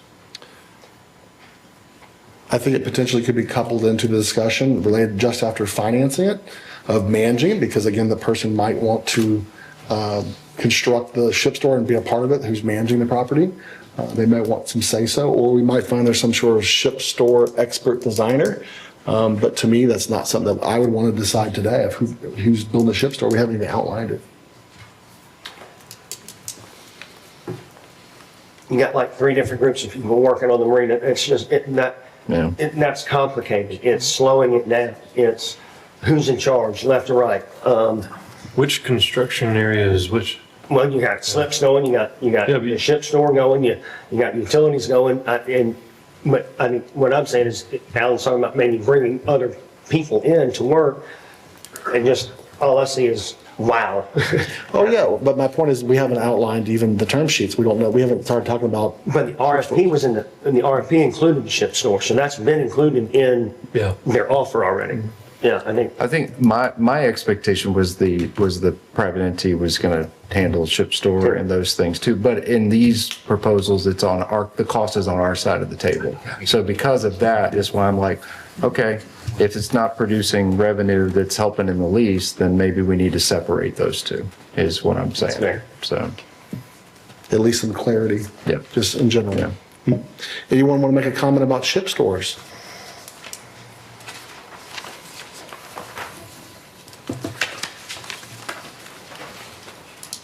Yes, sir. Derek Thomas, 1100 West 10th Street. I'd like to suggest that maybe you split the store that sells stuff and just the utilities and the gas, and place you can take a shower. So that way they would be, if you keep using the gas pump that's there, if you put a gas pump right next to the restaurant, then because of that part now not draining very well, if there's ever any leaks in that part, maybe that's not a good part of the marina to do it. I know I wasn't the only one that felt it might be better to leave the gas pumps at the end out by the water. The bigger boats could more easily do it. And if you put in the plumbing now and the gas pump now, then maybe later if you wanted to put a second store next to the restaurant, you could split it and maybe have a second set of bathrooms for the public there, but then have, some place that the people at events can use a bathroom facility at the end of the pier, so they don't have to go all the way back, and then split it up into 2, or make the store that's at the end of the pier bigger later, but worry about just getting the gas pump in and the showers. Thank you. Yes, sir. Any other discussion related to ship store up here? Mr. Zimmerman, do you want to clarify anything or just keep moving forward? On the ship store, I just was going to point out that under the different term sheets from CMP, it's under the definition of public infrastructure, which would be something the city would be responsible to fund. So if I could ask too, I've seen a couple of concepts. I know we have do we have the design plans for what was at the end? Do we have actual plans? Because I know I found certain cases where something got built and there's no plans for its construction left of where it was on the end. And then I've also seen some kind of conceptual that was closer up to the 2. Is that just a drawing, or was there any engineering done on any of that? I believe those were just what I would refer to as renderings or conceptual plans. The only firm plans that I am aware of that are in process are what you're seeing on the screen. That is the West Basin design by St. Joe. as well as the East Basin. Again, approximately 200 slips total. Y'all have the timeline in front of you, and that's all that's being designed. There's no, from their perspective, ship store, any of that kind of stuff is not part of that. So I might say that before, I would be comfortable starting construction or going out bid or starting this whole thing once we get the design plan, but the next thing that we should create a timeline for is the design of the ship store. Like that makes sense to me, because by the time that those slips are done, you really do need to have some type of public facilities available to us. Ideally. Alice? Yes, ma'am, come on up. You need name and address. Please. Judy Stapleton, 542 South Bonita. Thanks. 32401. Okay, glasses that small, I can't see it. Could you pull that mic down, please, Judy? Thanks. Sure. Better? Much better, yes. Initially, I understood that the ship store was going to be over by Indigo in that basin. And then I somehow got the concept that people felt like it would be better to keep it where it was. There would be more room for people getting in and out with their boats and so forth. And so you're talking about building it. You're talking about putting it over by Indigo and the west. Is that, or is it over by the boat ramp? I'm asking the same thing you're asking. It's unclear right now. Okay. So that's Because if we're talking about designing it, it's really kind of important where it's going to be. And I really think if you have people coming in at the ramp, if you want them to put fuel in their boats, it's much better to have it over here than to have them to go around over there. But if you're more concerned about the boats over here, I guess that's where it needs to be. Thanks. So to clarify, I think we've made a decision on where the fuel facility is. I think that's in this design. I think we're doing it at the end of the T-dock. I think we've made that choice. But where the ship store could be, does it need to be there? Does it need to be elsewhere? I don't know that we've made an actual formal commitment until we get to some type of design process. Okay, so you were going to separate them. Maybe, or maybe they're the same. It's unclear to me, and that's why I was saying, I think that's our next step as far as from an upland improvement. We need to identify what that and start that design. While he's coming up, Mr. Mayor, I think remember that 3D model that kind of sat out at City Hall for a while? I think that might have shown the other side of the street from Harrison, so you literally right across the street, which is a green parcel right now. I know I saw a concept that kind of showed like a 2-story building there, like a ship store and all of that. Yeah, that's why I was asking, because it looks like there's already a spot like outlaid for it. That's why I was curious. So. Yes, sir. I'm Joe Pospisil. I live at 3208 West 16th Street in St. Andrews. I used to keep my houseboat at the city marina, and I have an idea. If I understand correctly, the FEMA funding would be available for the slips if you built them back essentially exactly the way they were with very little change. And so why not do that? Why not build the West Basin back just the way it was and the ship store just the way it was and use that funding and then go on from there? The West Basin, as I recall, was perfectly fine the way it was. This is nice, and maybe it could be done later, this addition of the big pier out here. But there was nothing wrong with the West Basin, in my humble opinion. And there was nothing wrong with the ship store. And if you can use FEMA funding to get started right now, building that back exactly the way it was, and the ship store back, then why not? We've waited 8 years. 8 years. So whatever. Okay, 7 years. My bad. That's all I've got. Thank you. Part of the reason I believe we moved from that is even with this magic FEMA money, right? You hear about, oh, we still have to borrow the money and carry the loan. That's when we're talking about the $8.5 million of debt service that we have. It's coming from that, us having to float those loans. So even the FEMA money costs us money. And so if you look at a loan and the life cycle of a loan, there's opportunity in tweaking a layout of do we want this? Yes, it worked. People rented those slips, but is it the best slips, right size slips for now? And so the goal is, I mean, it has to pay for itself. And so I do agree with the sentiment of the fact, in life there's good, fast, or cheap. And you can only pick two of those if you're lucky. And so fast definitely would have been just to put all back to FEMA. Well, possibly put the fastest way working with FEMA, but not always the case. There are lots of horror stories of it, them clawing things back because you didn't put it exactly the way it was. And so we don't want any clawback situations. So that's always been part of the concern before I was elected. Question. You want to add to that? Unfortunately, that, Olivia, integrity. Unfortunately, that scenario doesn't really apply to this because this $5 million is coming from other projects. It's not the actual project that was originally written. While going back in the exact same footprint may expedite the environmental review, you're still going to have to go through the amendment, the scope change, and then through that queue.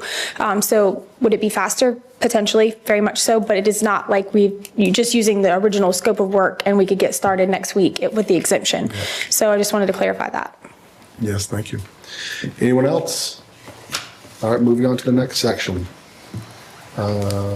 We had kind of already talked about, well, we're talking about boat slip. You want to recap anything? We're talking about boat slip management. Is that what we're talking about? Yeah, I think financing, unless you see something there, I believe we've already talked about it. Through it, yeah. Boat slip management. That's part of the discussion, the term sheets of who manages those, that asset, that citizen asset, and when do we know it's a good decision? And when do we know we've made the right decision? So these are some of the options that we have in front of us, option A, B, and C. Do you want to go through them, Mr. Zimmerman? Yes. You have a variety of options that CMP was being responsive. Their option 1 is pretty close to what they had presented back in September. And this is for, it's not just management. This is a result of CMP being selected. There was a request for proposal process. They were the only ones that responded. And that it was not just for pure management. We didn't know exactly what it would be because there wasn't any lease that had been negotiated, but in the request for proposal, it was for them to bring equity capital and to the project, and then there would be a share of revenues. So that was, so this option 1 in front of you, it talks about a 55-year lease term. It would be zero financing by the city except for the public improvements. And their definition of public improvements would be, it would include the ship store, but it would include the promenade and the railings and some of the parking. All things to be finally determined in the lease. There is in their proposed lease a request for conduit financing, and that's called a private activity bond, where the city is not legally on the hook, but the city sponsors it, and then the CMP as the lessee would be responsible to build the lessee improvements or the lease improvements. And if there was a default, the city could take over, or it could be the bank coming in and taking over from CMP. So the city's not financially on the hook. Reality is it's such an important project, obviously. It's not the hotel, it's the actual wet slips. And it is patterned. I mentioned hotel because it is patterned after the St. Joe lease. In that case, if there were a default under the Hotel Indigo or under the lease by St. Joe, the bank would be obligated to come in. If for some reason the city wanted to, the city could come in, but the city probably does not want to operate a hotel. And so that is a lot different than operating a marina. But, so conduit financing is a request if the city is able to do it. And then it goes through as far as, there would be 25% more or less would be an equity contribution. We heard in September at the special meeting that probably 30% would be necessary as a equity contribution if there's conduit financing. I know CMP was somewhat disappointed in the estimated interest rates for conduit financing. We just have to explore, and work through that process as far as is that a good option for CMP or not.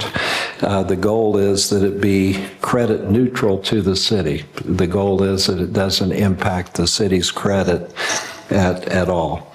And that's the option that was considered in September. Also, there is other things in there where the proposal would be to have some rights for uplands, but I'm not going to talk about that right now, but limit the discussion to boat slip management.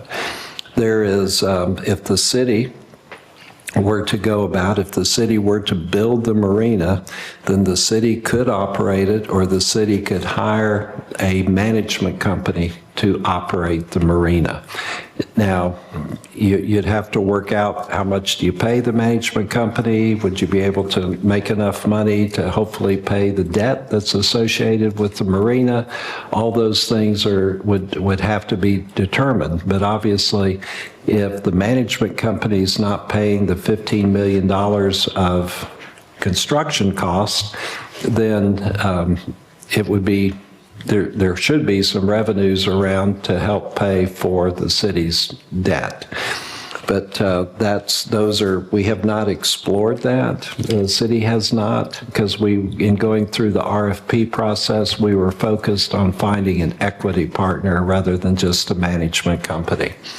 So those are, and we have not explored with CMP actually, just being a management company. However, they did present an option where I think it'd be option 2 and 3, where they'd be willing to consider a 5-year lease or a 5-year management agreement. And they would be the ones that would actually, their proposal would be that they would build it on a cost plus basis. May I? Yes, go ahead. Since y'all won't say it, I'm having trouble with, to Brian Granger's point, and Commissioner Granger, creating more debt on an asset that we own. Now, that was September 23, right? That y'all talked about that? That when you Yeah, September 19th of 2023. And was there a partner available then, or had you put any RFPs out then? That was when we had looked at what did we want to do with the money from a strategic standpoint. We came to the conclusion that we could get a partner on the marina, that we could get an equity partner on the marina, meaning that somebody would be willing to put their own money in rebuilding it in exchange for having operations and being able to take some of the profits there in a profit share scenario. We didn't dive into all that, but that was just the decision point of, hey, this is the direction we're going to go in. And then we put out an RFP. What was it, like six months later, I think we put out an RFP requesting, and CMP were the only ones to reply. Okay, so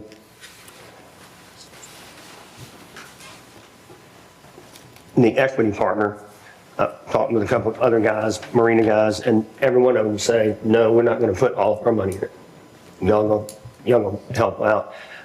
They want to manage, that was a requirement. And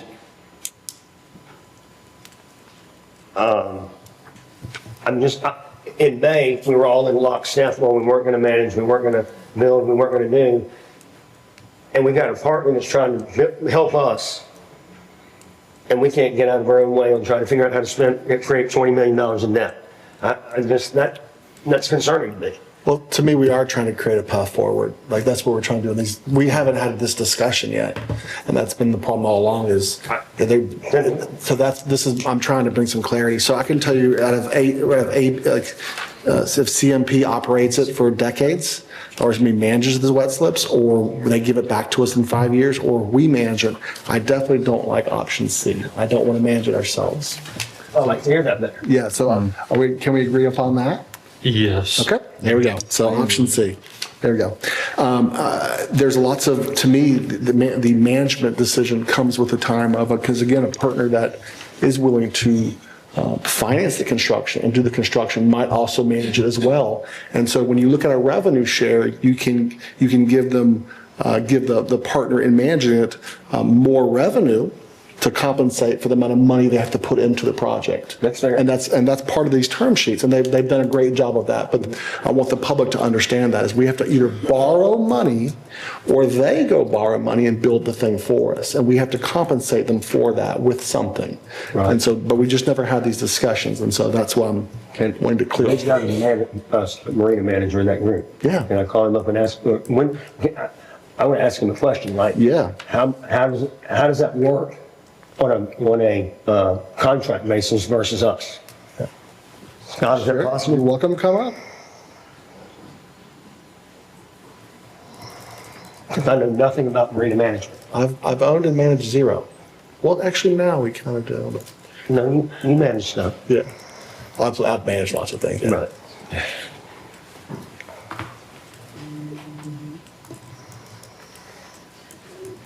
Yes, sir. Good evening, ladies and gentlemen. Mr. Mayor, my name is Scott Burt, 1500 West 11th Street, St. Andrews. I manage marinas, and I have for a long, long time. I manage marinas from St. Thomas through Florida to Alabama into Texas. I've built them, I've operated them, I'm a partner in 3 of them. How can I help you? From a management perspective, do you find partnering with P3s and us being in charge, after a combination of being in charge with you, or you know how to manage and we should say thank you and let's figure out what's fair? I'm just trying to figure out what's the fastest way to get there, but also the most fair and economical. You know, we all need to succeed. Okay, I don't want you to fail, but the management stuff, that's important. You know, because if things aren't good at the docks, people are going to be leaving, and that's important. And you keep them. I'm assuming you got a lot of them, so you keep them good docks, you know, and good marinas. We want it full, and I think you're successful in that. Correct? Yes. Yes. I want to cover a couple of points. The plan that's up there, I don't know if that's a current St. Joe plan. I don't know if that's the final plan or not. But I want to address, Mr. Mayor, a comment you made early on about building a marina and the slips and the slip mix. And it's a great question. What's key nowadays in these marinas is to have what we call flex dockage. Point's been raised about small slips, big slips, whatever. Small boats and big slips. Sounds great, doesn't work so well. Flex dockage allows you the opportunity to host a variety of sizes of boats, but not just sizes, but beams. And beam is the width of the boat. The trend in motor yachts nowadays is catamarans. That's where we think, that's where Joe Galati, that's where all of us think the future is going.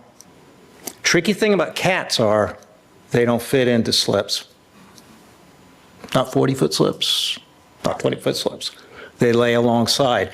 If you look at this phase 1 plan, I assume that St. Joe drafted up, I want to draw your attention to the basin at the top of the board. I don't know if you can see it. I'm looking at it. The audience can see it. We see it. That large basin up there is very, very critical. And I hope that their final rendition includes that, because that basin allows for a variety of types of dockage, from small boats, 20, 30 footers, 40 footers, 50 footers, 60 footers, 100 footers, 100 plus.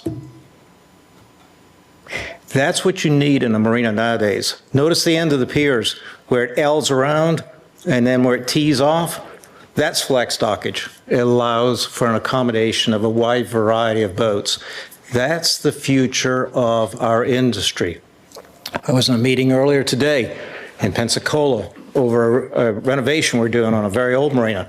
And the most important thing that we're looking at is the beams of the boats that are coming at us, that have been coming at us, that will continue to grow over the next 10, 20 years. I want to address a comment Chris Moser made. Chris did an excellent job of running this marina, both these marinas for many years. She's dead right. Restrooms. You got to have them. You got to have showers. That's the most important part. Ship store. I want to ask you for clarification. Are you talking about a retail operation, or are you talking about the management office? Which is it? You want to know what I'm going to tell you? Great question. Here's what I'm going to tell you. Ship stores sound great, look great. When you do design charrettes, they love to throw them against the wall left and right. Got to have ship store, got to have ship store, got to have ship store. They don't make any money. Trust me. You're building something that you're not going to make money. So downsize it to a marina office, put in showers, nice showers, and save the money. Drive it to operations. Keep it simple. What sort of agreements do you have with municipalities that work well? I don't. You know? The only reason I'm standing here in front of you. That wasn't a loaded question either, I was just curious. The only reason I'm standing here in front of you is William Harrison, Cooper Harrison, my brother Gorman's over there, Donnie Coker. That's the only reason I'm here. I work for private individuals, and I have for 50 years. Love to work for you all, if we can strike a deal. What's your thought on on occupancy there? Are we short on occupancy? We're in a fluid world. You all know that. You watch real estate. We track real estate by 6 months. The marine industry has always followed real estate. Always has, always will. It's fluid. So I can't tell you what it's going to do. I'd love to be able to promise to you what it's going to do one thing, but I agree with the concept that was brought up earlier. Get the 50 slips up and running. Let's look at it. Let's build to occupancy and see where it is. We are seeing some post-COVID adjustment, maybe normalization in the market. And that probably won't last forever, but right now we're seeing some softness across the board. So I'd be realistic with expectations as to how quickly that would fill up. But 50 slips, especially if the plan looks anything like that, would be very good. Anything else? So, just confirm your expertise on the timeline of building all the slips. You wouldn't, so if someone says build them all right now, would you be in favor of that, or building them incrementally? I'd build them incrementally. Okay, just as an expert, okay. Well, we have to, because we have to wait 12 and 18 months to get the permit. Yeah. Yeah. So would you build all of those after, depending on how the market is, I guess? You know what?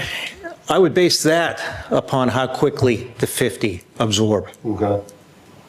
They go quick, that would change that decision. They go slow, maybe you build them in phases. Did I answer your questions? Absolutely. Yes, sir. Thank you for the opportunity. Thank you.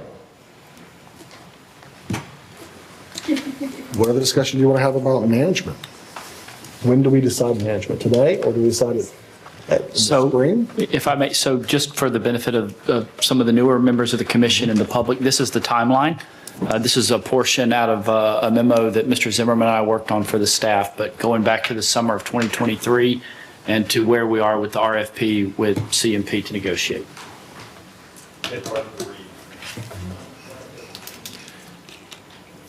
Did you say hard to repeat? Yeah, it's hard to repeat.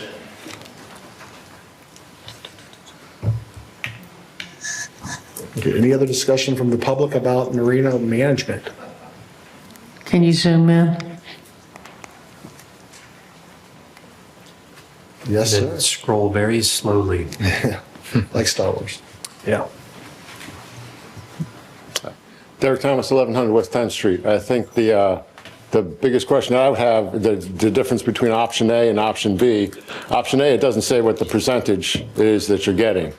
And in the St. Andrews Marina, I know that was making $438,000, and now it's making 43. And there's 12.9 million to pay off in that. Looking down into the future, if you're going to pay them 8%, but you're going to actually have some money being generated to pay off some of the debt that's already there, that would be, something worth looking into. But if you don't know what the percentage is that you're going to have to pay them for 55 years, and you don't know exact cost of building it, there's no way to determine whether or not that's going to work out with the amount of interest on the loans you're going to have to take out to do it. But I would think that having some option of having money come in that could be used to pay off the debt already, and moving forward, if you let them operate the uplands just for the 225 apartments, that's 4.8 million. They're saying they're going to give 391,000 out of that 4.8 million, and then something for the stores. But the marina itself, just by itself, would have produced more money than that.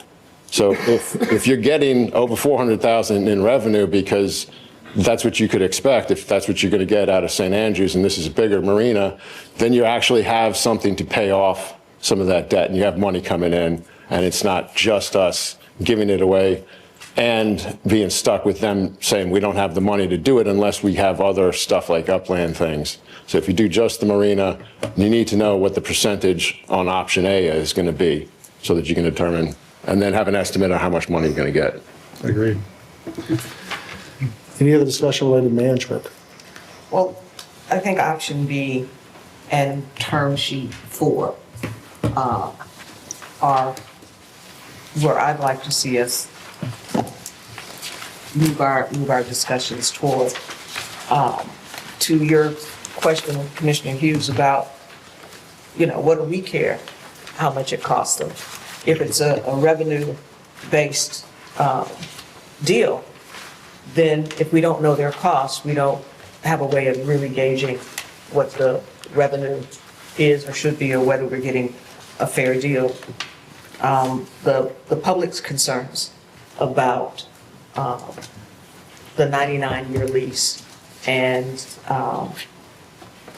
the offer, it's a very generous offer for which they should be compensated.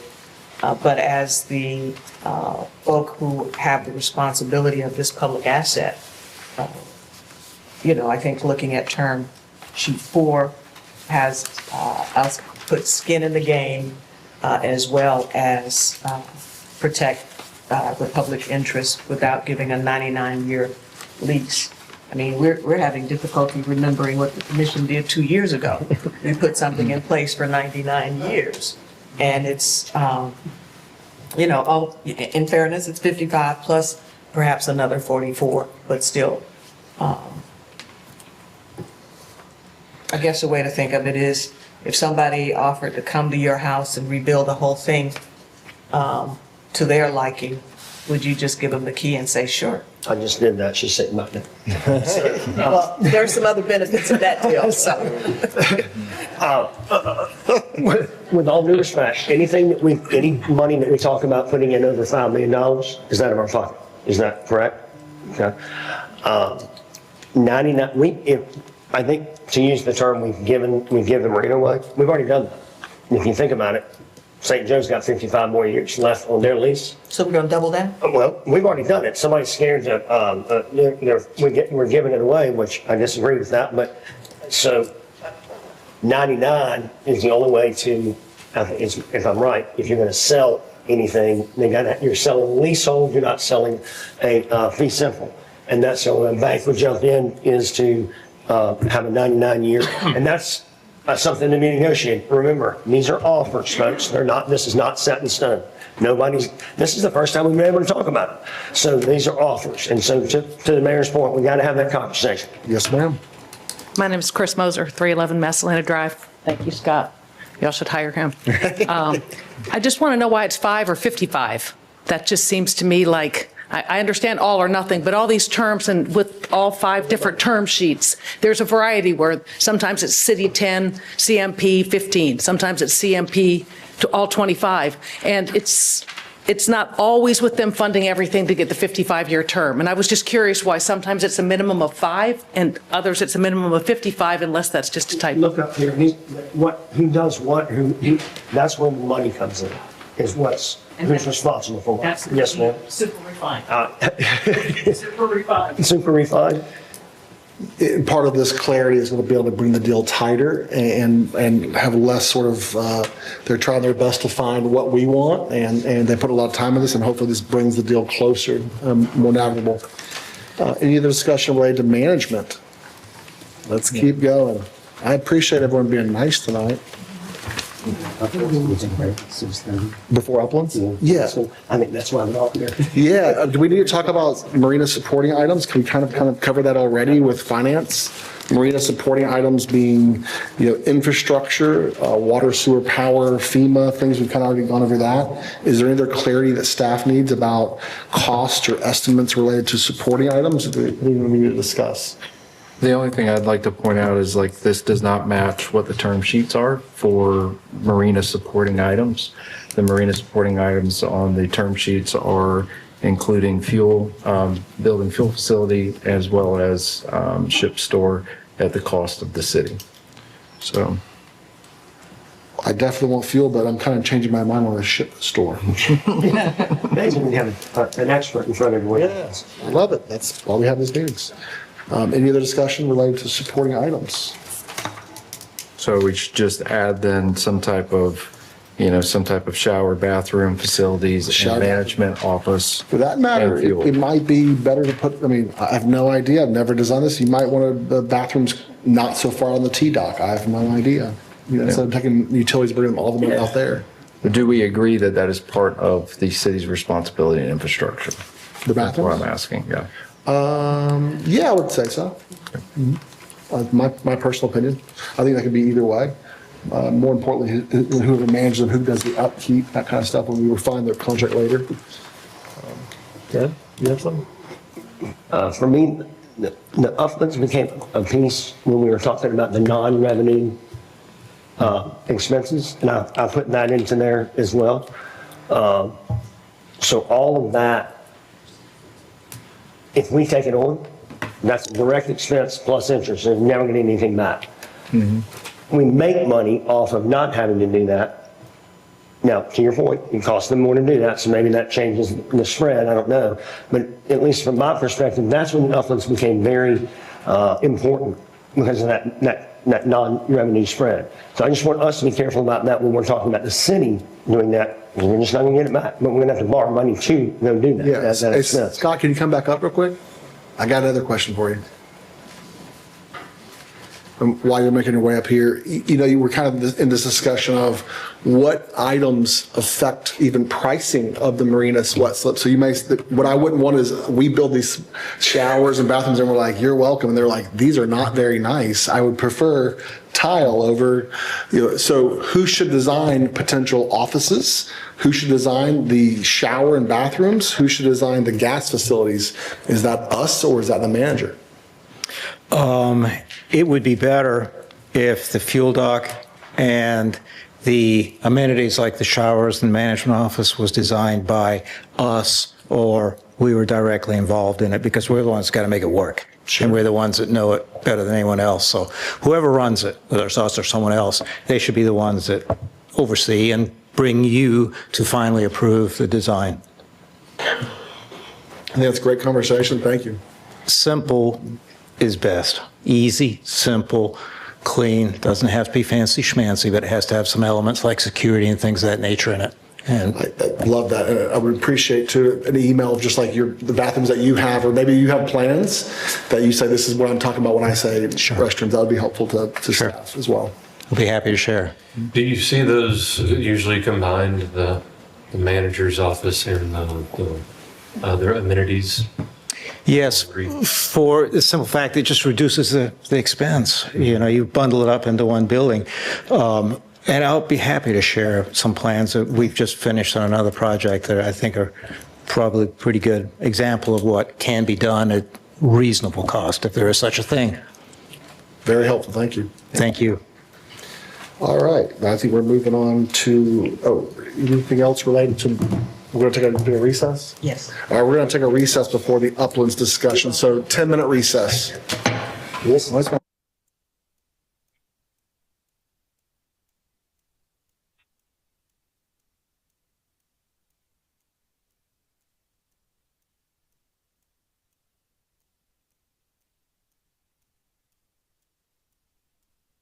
We're back. We are back. All right, we're going to start uplands discussion, which I think is why most people are here.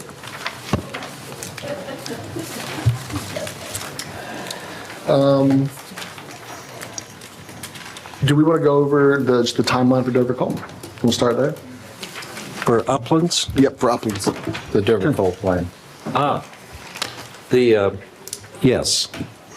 As far as the discussion of planning the uplands, the city has hired Dover Cole, and they're under contract. Don't believe the date for the first charrette has been established, but the hope is it would be the first part of December or middle part of December. I believe the final timeline was 4 months, Mr. Hayes? 4.5. 4.5 months involve charrettes and planning through what would make sense from a community standpoint, from an urban planning standpoint, use there at the marina. Also, PFM has been retained to assist in that, not in the planning, but in looking at revenue potential and also the cost that are associated with the uplands planning.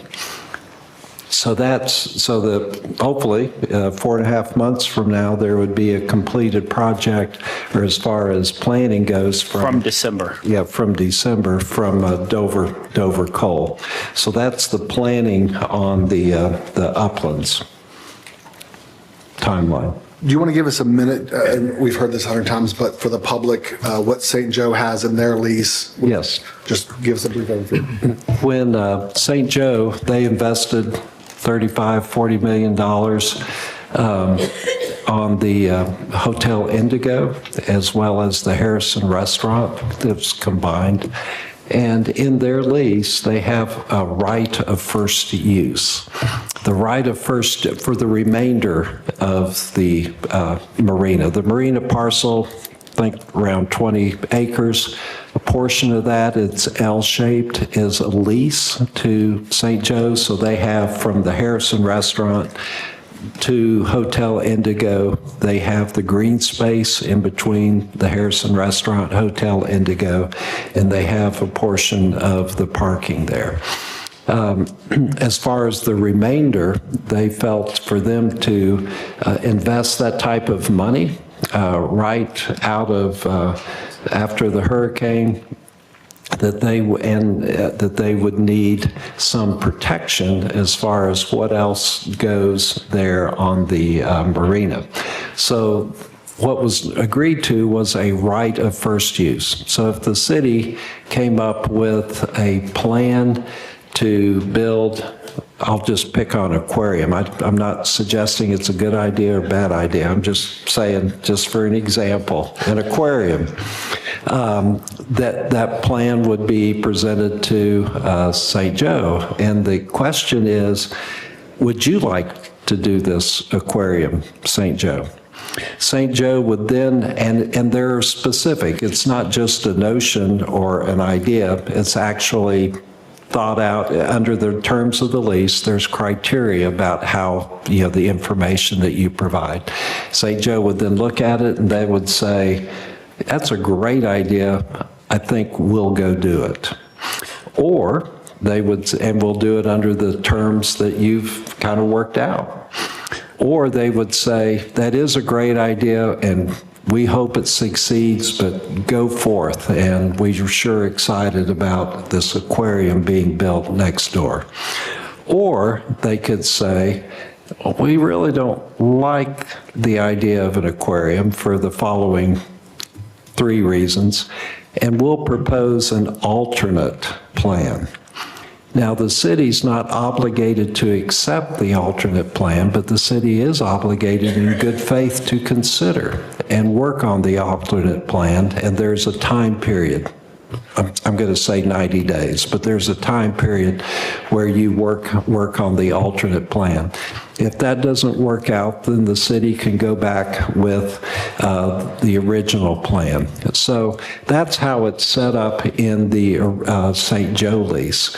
Now, in the draft of the lease and the first draft of the lease here, there was created what I call a right of second use. And there, if there is an uplands idea, and so staying with the aquarium, if CMP said, well, we propose we'd like to build an aquarium, and in fact, we'd like to do the aquarium and 3 other things. And they made that proposal to the city or somebody else came in and made that proposal. I'm confusing it. Let's say CMP. CMP would go to St. Joe. St. Joe would either say, that's a great idea, I'll do it, or it's a great idea, I hope CMP is successful, or here's another idea. If a developer unrelated to CMP or St. Joe comes in and makes a proposal, you could consider it. Then you go to St. Joe and ask them those questions. St. Joe says, we're not interested. We then go to CMP under the original first draft of the lease agreement. CMP would then say, we're interested, we'll do it, or CMP says, we're not interested, but they would have the same rights as St. Joe, but only after St. Joe has exercised their rights. That's what we have called a right of second use. So, and just as more background, because my initial reaction years ago was, well, why do they get the right of first refusal on the marina? And in investment, what you want to do is make sure that nothing comes into negatively affect your investment. So St. Joe wanted to ensure, and I'm trying not to put words in their mouth, but ensure that if there was ever developments on the marina, that it would be tasteful and something that would complement their investment as well, their historic level investment on our marina. You know, if someone else came in and said, city, I'm going to build a Taj Mahal and it's gold and it's a beach outlet mall, they might not be super excited about that, or anyone might not be super excited about that. So it's a protection mechanism to keep your investment moving forward. So I just wanted to kind of preface that. So go over about a minute or so about the St. Andrews Marina and the deal we have there with the first right of use. The St. Andrews Marina. St. Andrews Marina. Mm-hmm. There it's a little bit different. There is the entire St. Andrews Marina property is leased, but the use of it is restricted to what's in the comprehensive plan. And I wasn't thinking that anybody would ask me that today, Mayor, so I may get it right, I may be a little bit off. But if there is a proposal for a use that's different than what's in the comprehensive plan, the SAMP, S-A-M-P, St. Andrews Marina Partners, would come to the city, and there would have to be an adjustment to the lease to allow such a use. St. Andrews Marina is obviously not as big. There was discussion of some commercial down there early on, but that is not a right that SAMP has in the lease agreement. So they did agree to construct the St. Andrews Marina without any right to build commercial on the marina other than the ship store, fueling, things like that. It's something that would be similar to the St. Andrews Marine approach would be option term sheet 4, because as Commissioner Lucas pointed out, because term sheet 4, there is not any particular right to the uplands other than the right of second use.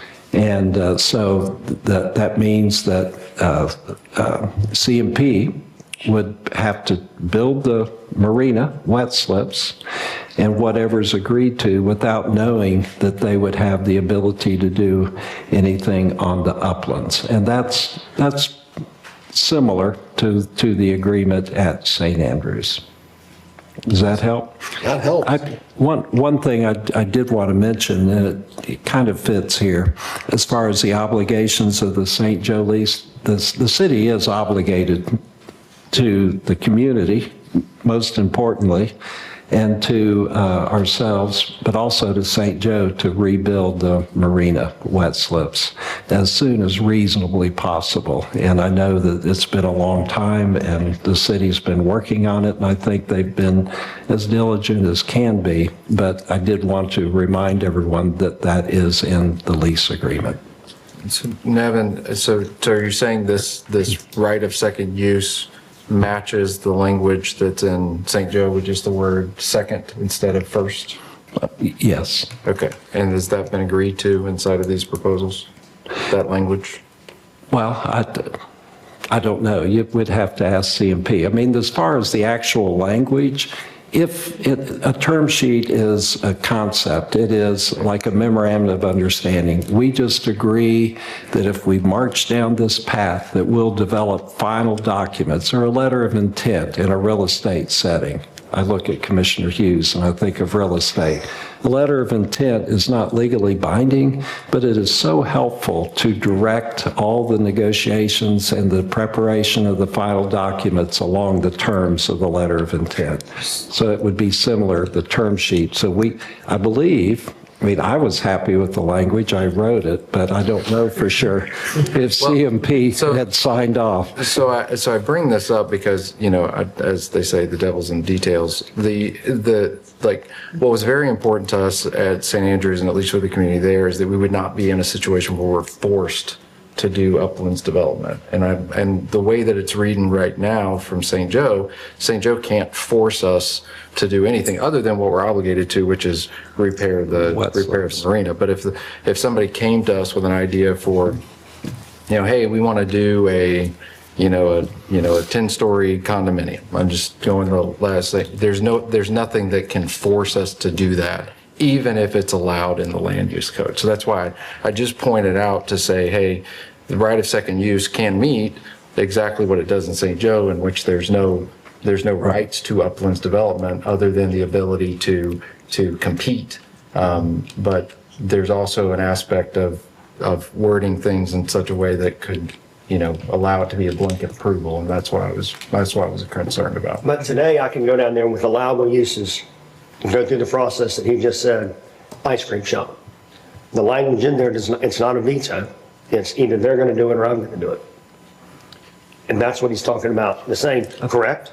Yeah, and I believe what Commissioner Street's question is, St. Joe doesn't have an absolute right to build an ice cream shop if they decide to. But they say we get to, right? No, like if St. Joe said they wanted to go build an ice cream shop, we could say no. Yeah, we just say That's no. the end of it. Or we would love one, but it's too expensive for you to do it. Okay, so it's an allowable use under our zoning and we say no. That's the way it works right now. Oh, absolutely. That's fine with it's fine. It's fine under our agreement with St. Joe. It's a policy decision what this commission wants to see on the marina. St. Joe says no, and it's back to us as the city, and it's an allowable use, and we say no to it. Let's take it off the marina, and it's over here, it's allowable use, and we say no. Are we saying no to something that they're allowed to do, and does that put us does it create problems for us by saying? We're the landowner. Yeah, that's the distinction. Okay. We're the landowner, so St. Joe has an idea, we say, we're just not interested. So that was a very important part of the public process on the hotel and the restaurant, because the fear is a partner comes in and they can just build until no end is in sight. And so by limiting it to the uses that you're approving and the project that you're approving, you're protecting yourself and your citizens from some unknown variable that we don't know. I mean, I can't predict what somebody may want to put there, and so keeping that, if that language is the same as what's in the St. Joe, 100%, I'm comfortable with So it, what if we because all got there's, together and it will said- always fall to your elected leadership as far as what happens. Right, so what if we all got together and said, out of the available allowance, these are the things we don't want? Can we do that? And then now you've taken out, let's say 75% of the allowables, now you got what's left, and that's all they're working with. Is that kind of similar to what I'm talking about when we're selling dirt, but does that make sense? I think that's a start to, they could probably create some parameters, but you also have to consider density. You have to consider you could have an allowable use and the density down there is very dense. So, I mean, are we comfortable with a building of X amount of height? I think all of those things are part of that conversation, which is the great thing about doing the Dover Cole process to get to an actual plan that, hey, we're comfortable with this. And that we can show to the citizens and saying, hey, this makes sense. I would just caution us to, some reason Panama City likes to get in there and tell people what they're going to do all the time. Let's find the common ground and then let's let it take off. I mean, we've gotten caught up in that a couple of times. Obviously, I get a little antsy on that. But if we find out what we don't want up front, it makes negotiations and easier to put deals together on the backside. Is all I'm saying. Yeah. And I think citizens want enough of a voice to tell us what they want. Exactly. So Tell us what they want, not what. I think we'll have more clarity in the Yeah. uplands very soon. That's the goal. Yeah. And the public input and all that good stuff. Any other discussion related to uplands? We're going to public comments? All right, let's open up public comments. Yes, sir. Mr. Pinto, come on down. Come on.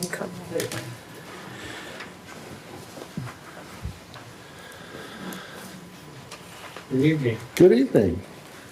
Okay, my name is Frank DePinto, 801 West 13th Street. And I have a preemptive charrette thought I'm going to discuss. I appreciate the opportunity to address the mayor and commissioners concerning the below matter. I have a proposal.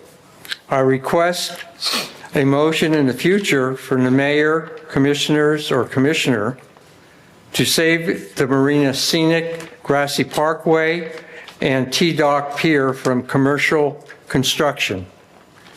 That is, ban commercial construction from those two areas.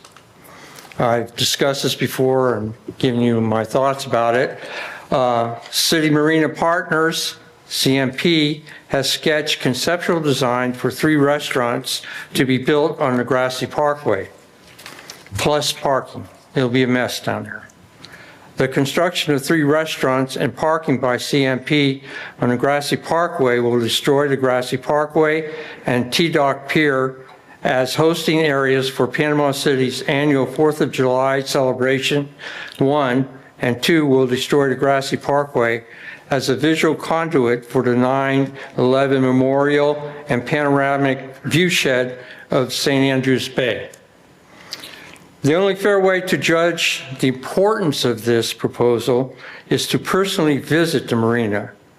The marina is a place of scenic beauty, tranquility, and patriotism, i.e.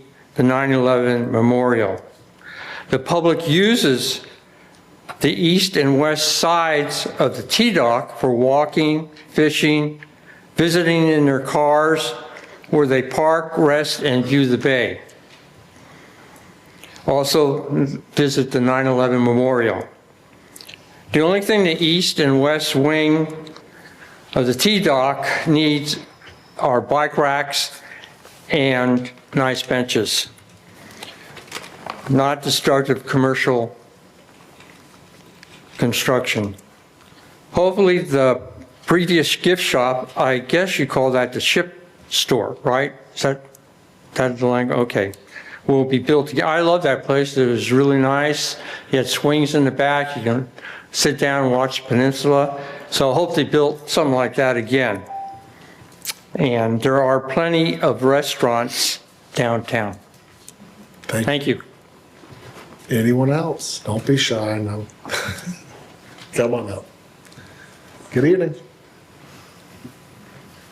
John Schmidt, 728 Breaker Street, 22461. So I'm the aquarium guy, Mr. Zimmerman. I didn't know that. Yeah. I run a local nonprofit, Emerald Forgotten Coast Adventures. We take kids out to do marine science in the field. And over the years, we have been encouraged by teachers, Bay District schools, to help facilitate something downtown that we can all focus on to learn about the environment and also provide revenue stream through tourism, and that would be an aquarium and marine science center. I wrote a letter back in April of 2024, some of you weren't on board yet, pitching this idea, and mainly pitching that as an environmental consultant for 40 years, I've permitted some massive infrastructure projects. When you have a space like this that everybody wants to use, you need a great master plan to get the input from people and design something that meets everybody's needs. The charrettes will be a great start for that, but you need to involve the stakeholders who are interested in doing something there, participate ahead of those charrettes, so that at the charrettes you actually have something to show people. Otherwise, it's me talking about doing the aquarium forever. But I've not been sitting on the sidelines. I've met with St. Joe. I just had another meeting with Triumph Fund today. We are proceeding with our conceptual plans. We're getting letters of support from high political levels all the way down to local teachers. We've engaged a marine architect that designs aquariums in this country, Cambridge 7, and we are creating concept drawings, budgets, operation and maintenance budgets, as well as what the revenue would be to the city. So I have to emphasize, this is a nonprofit. And the reason why aquariums are usually nonprofits is when you slap that 30 or 40% on, most of those facilities go bankrupt, i.e. Gulf World, because they start shaving corners on animal husbandry.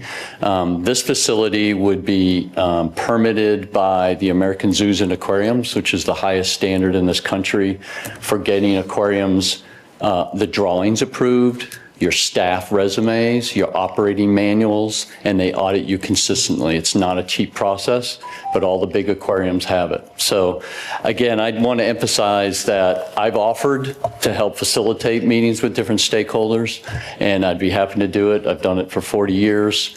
Develop master plan drawings, then you have something to show the people and you can get good input that way. How big of a space are you talking about building? I'm sorry? How big of a space? We're talking 3 to 4 acres, about 60,000 square foot of exhibits.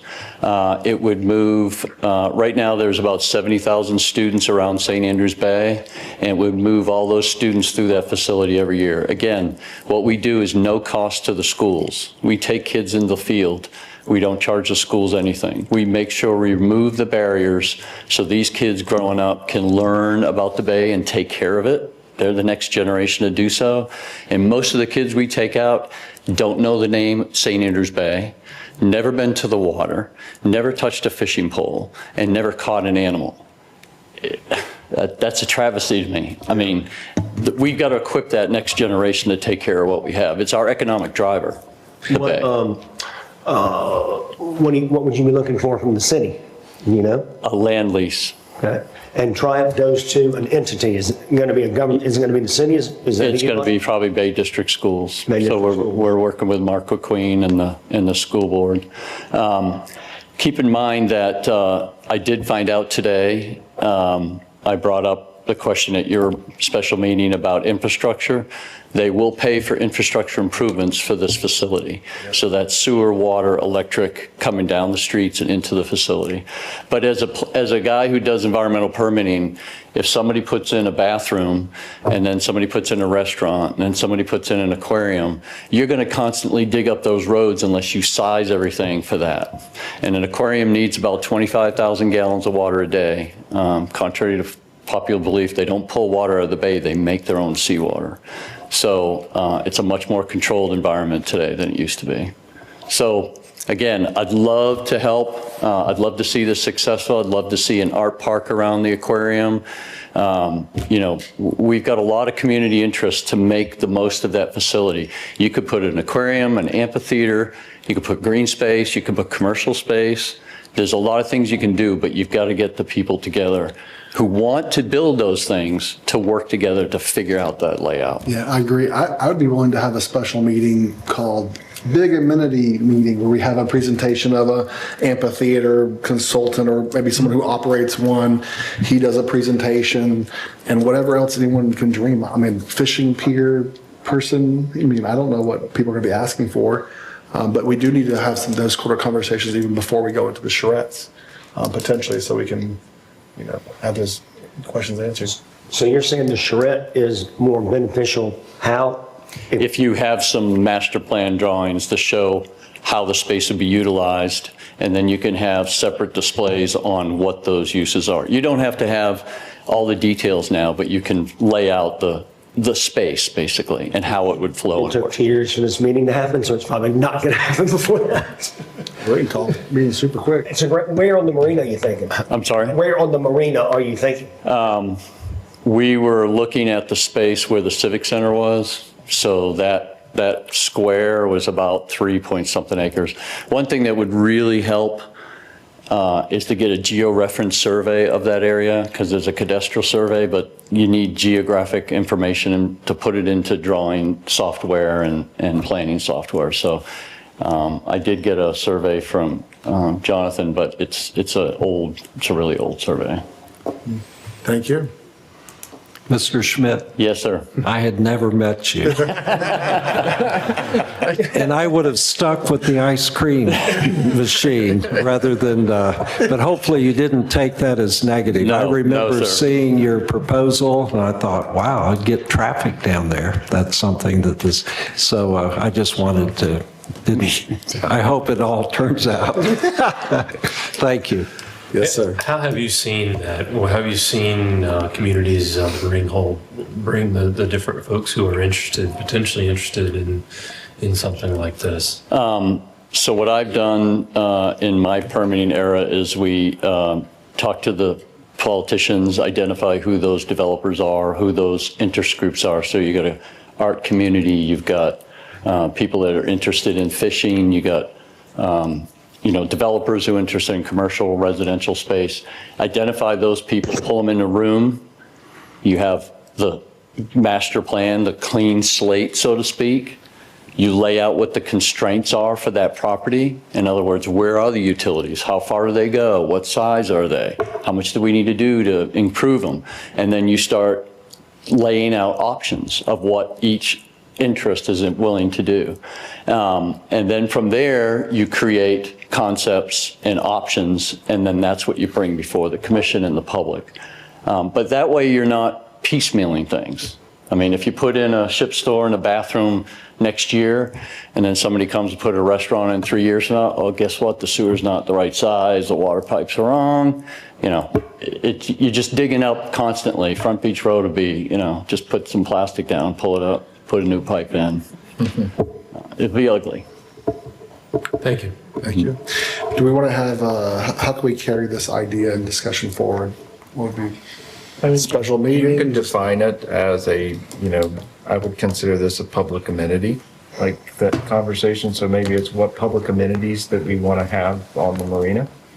That could be a way of having a discussion about that. And that would include amphitheater, that would include aquarium, fishing piers, spaceports, whatever it is. I don't know. Want to make part of that conversation. What would, in the next 30 days, what would be convenient for you? So what would help me is getting clarity on everything you need in writing for the concepts that you want in the master plan. So in other words, how much detail do you need for you as the commission to feel comfortable that whatever we throw out to the public is something that's going to have enough information, or, you know, that you guys can feel comfortable with, that they've thought it out well enough. So that kind of list would be really helpful, because that would give us a starting point. I'd like to do a meeting like that in the next 30 days. Yeah, easily. That sounds great. I will say this, like, and this is not any real John has conversation, but it does communicate. Our marinas serve a larger purpose than just boats and, you know, and public facilities. About a year and a half ago, there was a group of teenagers from Eagles Academy of some sort. I think it's over in Glenwood, Janice. And most of the teenagers over there had never even been to one of our marinas. I mean, like, they were teenagers. So, I mean, they're 17, 18. They had never even visited a marina. So there's definitely a disconnect. I appreciate and applaud what you guys are doing to bridge that gap between video games and actually getting out and enjoying the things that make us such a special place to live. Yeah, one of the things we're working with the district is creating CTE programs and education for kids who don't want to go to college. So I've taken most of the schools out in Panama City proper, and we have an underwater ROV, and we're teaching kids the technology, because they can leave and get jobs out of college, $150 an hour, if they can operate an ROV underwater.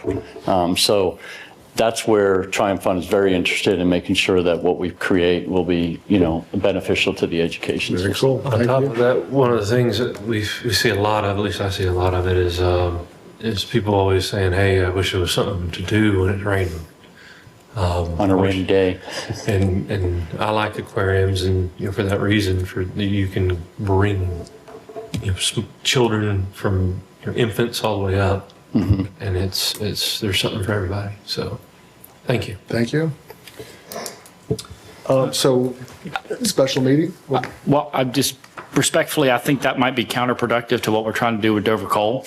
I mean, we're bringing them in, we're paying them all this money to consider the whole thing. So I just, I would lump it all together. That would be my recommendation, Mr. Mayor. Well, let's ask Victor Dover what's the most. Say that again, sir? Let's ask Victor Dover what he kind of weigh in on that. We can do that. Yeah, to weigh in on a stakeholder meeting. When the best one is, and we'll communicate. Well, we can work with them. Totally. So give us, 48 hours, 72 hours, we'll get back to you.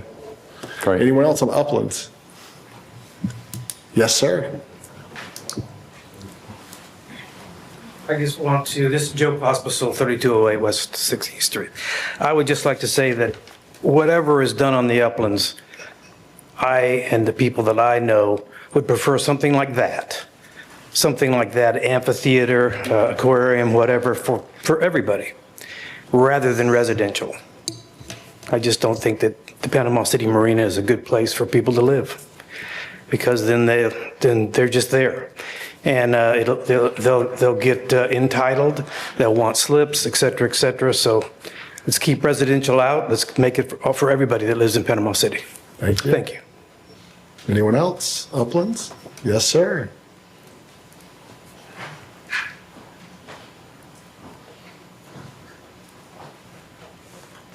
Hey, Derek Thomas, 1100 West 10th Street. Things that concern me is on the plans where they're showing the development of the uplands, the parking right when you first come to the marina on the right-hand side. As you're entering in there, there's a little tiny parking area for the public. That would be one of the areas that's going to be built up if it's developed. And there's not a whole lot of parking for the people down there right now if they start filling up the wet slips. And right now you have the green space that you can bring out all the vendors that come out at the parades. I mean, not the parades, at the fireworks and stuff. So that's all going to go away if you put in too much density and you don't have any parking. And there in the plans, it shows an area along the side where the boat ramp is for boat trailer parking, but there's not a whole lot of spaces for actual cars. I mean, I notice a lot of the plans, when they make these plans, they don't show on the plans all of the cars that are going to need, all the spaces for all the cars that are going to be used in that plan. So in the end, you wind up with too much stuff in too small a space, and it's just not functional. I love the idea of having a marina, Aquarium, yes, thank you.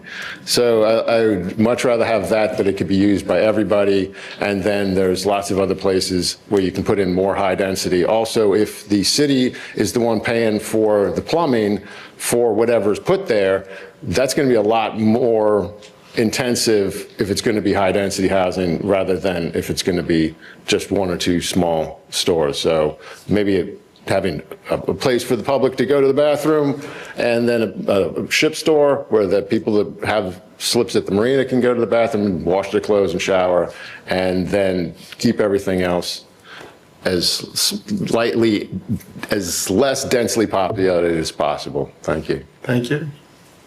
I think we all agree that we love public amenities and beautiful things, and it's always a question of how do we pay for them. Amphitheaters cost lots of money and upkeep, and anytime there's a cash injection from the city, it comes from the tax dollars, and so we always want to balance that. And so part of the SHRETS, in my opinion, is to ask the public, what amenities do you want, and then for us to say, well, how are we going to pay for them? And so that's a conversation I'm looking to have. Anyone else? Uplands? Come on up, Judy. Come on. Yes, ma'am. Judy Stapleton again. You all know how I feel. I think that the marina is the greatest treasure we have. That is something that people see and they want to develop. And I think we have to be very careful. The city needs revenue. The city needs money coming in. I understand that. Some of us are terribly simple-minded. I would love to see a marina park. It isn't going to happen. I know that.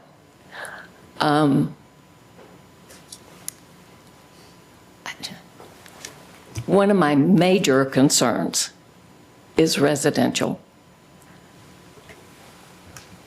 It doesn't matter whether that residential is temporary. If somebody is coming in and they're renting it for a week or a weekend, or if you are selling it or whatever, people develop an ownership of property.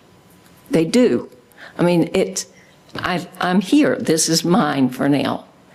And the people who are not using it begin to understand this isn't mine. So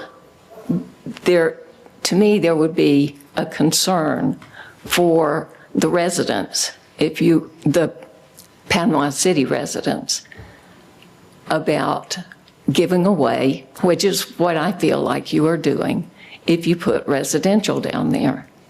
I don't see any reason, unless all you want to do is make money. That's all I can see. I wish I had written all of this down because there's more. As little as possible. That's what. As little as possible. Keep it as natural as possible. And maybe you can make some money on it. Sorry. Good comments. Thank you. Anyone else? Anyone else about Uplands? Okay, any other discussion up here about Uplands? All right, Mr. Zimmerman, do you want to recap that, or how would you like to move Sure.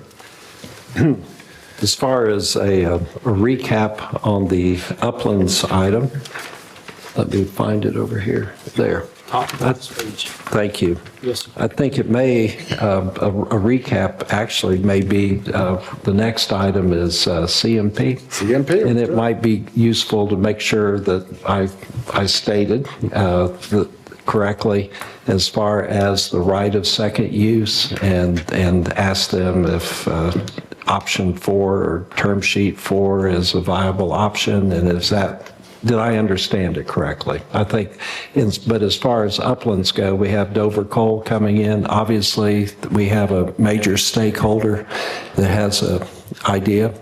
As far as the aquarium, contact Dover Coal, try to determine how these major stakeholders get mixed in the pot as far as the planning process goes. Awesome. You guys want to come up? Partner discussion? Cooper Marina Partners?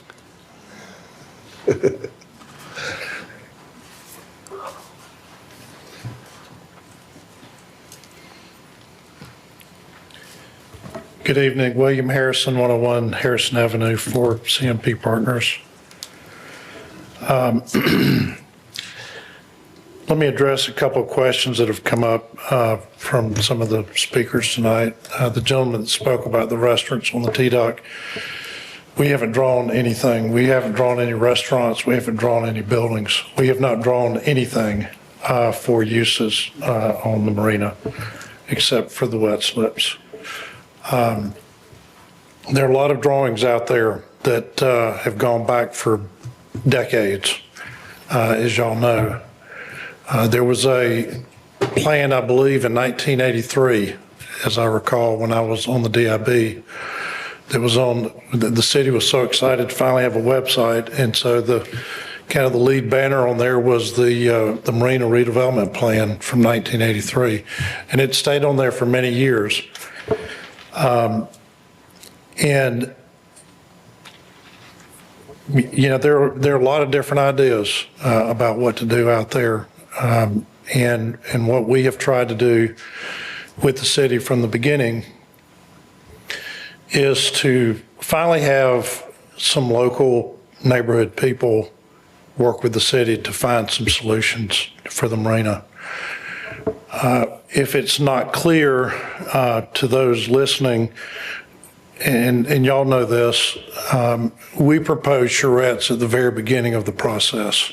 We wanted charrettes at the very beginning, and our proposal was to have those charrettes a year and a half ago to avoid the problem that we have right now, the pressure that you're under and that all of us feel 7 years later not having an operational marina.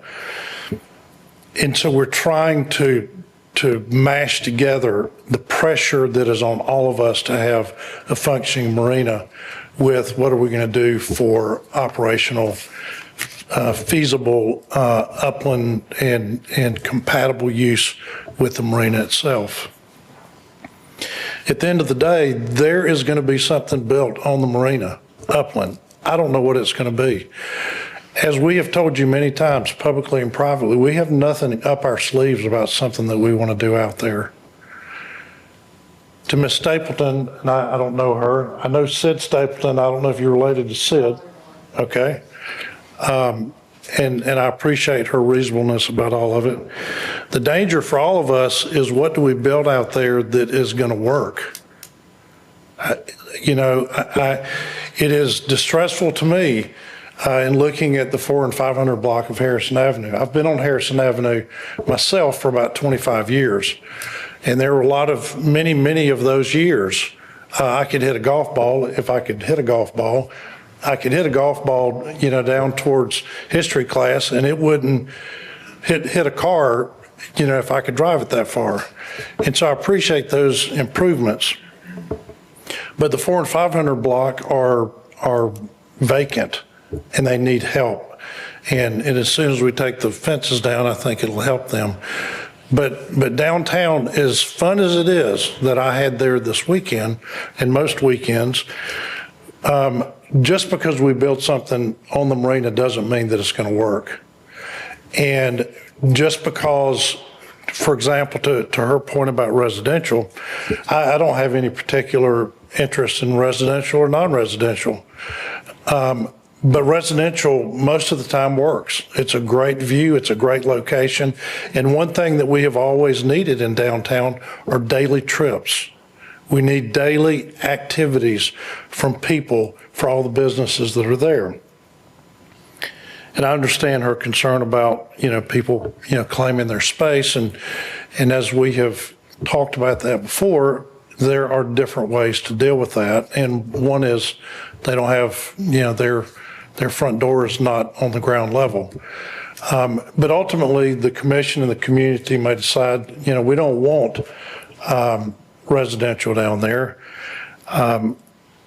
Not that I'm pushing it, but I want something that's going to work. Now, I don't know if all of y'all ever got your haircut at Carswell's Drugs, or if you went to the bookstore down there. And, no, I didn't. You didn't? Well, you missed out, Janice. But you know, those businesses down there struggled my whole life, my whole childhood. Nothing down there thrived. And the Four Winds brought in the Kiwanis Club and Rotary and all those kind of folks to have banquets to try to make things work. So just because it's a nice view and a good location and water all the way around doesn't mean that it's going to work. And so what we have offered in this term sheet 1 is us going and attracting money to come in and try to build something there that works. We have not proposed to you or to the public particular uses. We're happy for the public to define what those things are. But, you know, the kind of marrying together how it is that we get here in building the 50 slips, doing that as quickly as possible, and being able to marry up with this backwards approach of doing the charrettes as we're trying to, I mean, it's almost like we've got to start construction of this house. And so while you're building the walls, we're going to go figure out what it's going to look like, you know, when we're finished. It just doesn't make any sense. But I realize that we're all out of time, and the community is out of patience. And so, you know, what we're trying to do with you, and you may not want to do this, the community may not want to do this, is we're trying to have a collaborative plan with the city commission, with the public, to say, let's all work together. And I wish all 35,000 people in our city would come in and say, this is what I would like. This is what I would really enjoy, because we need those people to support the marina and whatever it is that we're doing downtown. Unfortunately, we won't get a lot of those people. And so whatever comes out of those ideas, we still have to run it through whether it is financially feasible, because it may not be. Yeah, myself, I would enjoy having an aquarium, and without, you know, dissecting all of that, it's going to be very difficult to make that work for a lot of reasons. And just listening to that, just sitting over here hearing the conversation, I'm concerned that it's going to be a 6 to 12 month consumer of time and resources that ultimately is not going to work out. And I hate that for that gentleman and for the community that has hopes on that, because I don't think Trump will pay for that. And, you know, all of us, you know, time marches on. And when decisions are not made, that is a decision. And so the opportunity that we have presented to you is our absolutely best effort in trying to do what I believe this community has been trying to do since 1983. All of the commercial activity, you know, for the gentleman that was speaking about the not liking the restaurants that we didn't propose, the very first photograph that was put up there were all of the uses that were on the T-Dock, you know, my whole childhood. As we have told y'all, it's about 190,000 or 200,000 square feet that's been down there. And if you want to pull the Supreme Court decision from 1957, all of that was acquired on both marinas for upland activities to create revenue so that the city could afford to pay the bonds back. So, you know, when we look at these different options, you know, I have some preferences that I like, you know, some, you know, versus others. Y'all have different priorities. We respect the, you know, the challenges that you have in making these decisions. At the end of the day, what these documents represent is our best effort to give you a bunch of options that we have just heard from you over 6 months that are possibilities. And your priorities, may change, and ultimately, whether you put money into it or you don't, whether you take risk or you don't, whether you want to make money off of it or you don't, or whether this is the time to talk with the community about developing, what happens on the marina. Is this a good time to do that? Now, the community went through a charrette process with Dover Coal in October of 2019. That is lost, to Janice's point, from not remembering, 2 years ago. We don't remember the charrette that was a week long from Dover Coal from 2019 that laid out what the community wanted that week, and that snapshot was mixed-use, commercial, residential, food and beverage, public spaces, public access, all those kinds of things. And so we're following up on that. My concern is that if we don't move forward with this opportunity, I really believe, guys and girls, that we're at an inflection point in really being able to do something here where we can marry all these things together. And my concern is that if your decision is we're going to move forward with the wet slips and we're not going to do anything else, then the $120,000 that you're fixing to spend on Dover Coal is going to go the way of the October 2019 plan. And it's going to go the way of the 1983 plan and however many plans that there were in between. And then as time rolls on, then some other commission is going to come in and say, well, you know what? We need to study this again, and we need to think about, I really have a good idea to put a minor league baseball team out here, and I think that would be a great thing. We went through that too, where the Indigo is now.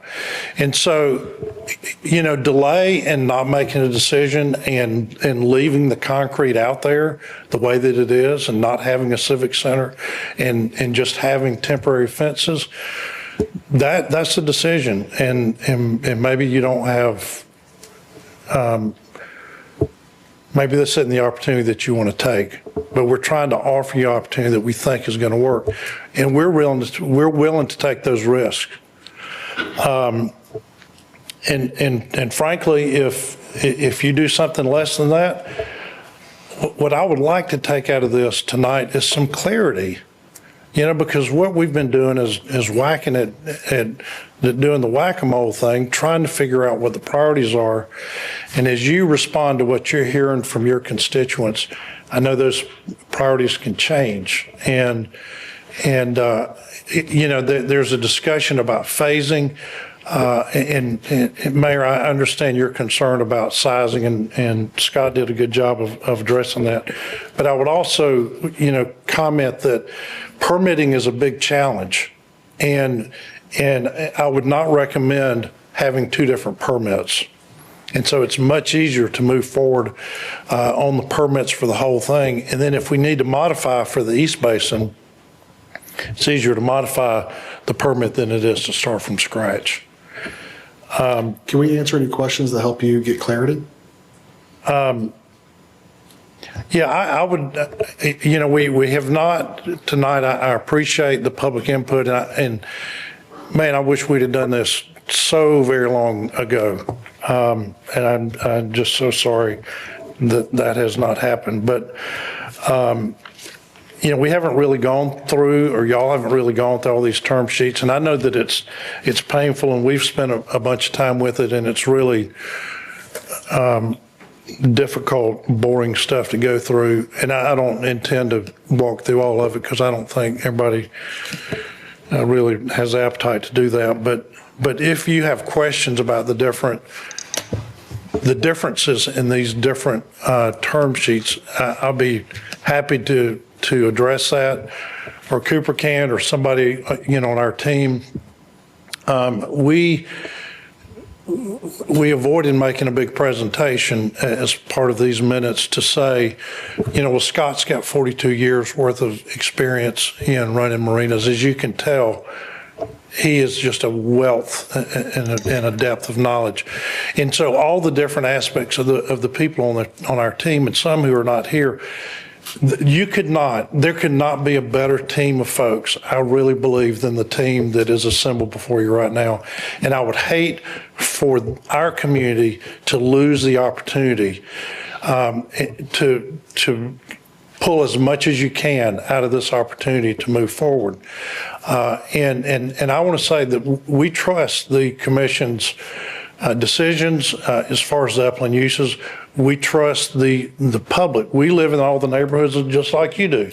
So we know what people think and but at the end of the day, as we go through that, we don't want to put a Ferris wheel out there that's not going to work. We don't want to put something out there that you're going to have to put money into or it's going to make the whole thing fail. And so, we're happy to go through the modeling after the charrettes and figure out this is the mix of the things that we think will do best. But if you're not ready for that and you want to steer away from that, then we respect that decision as well. You guys have done a marvelous job. Hundreds of thousands of hours on every term sheet. I completely understand. For me, I have a hard time committing square footage on the marina until public has input after the charrette, like you wanted from the beginning.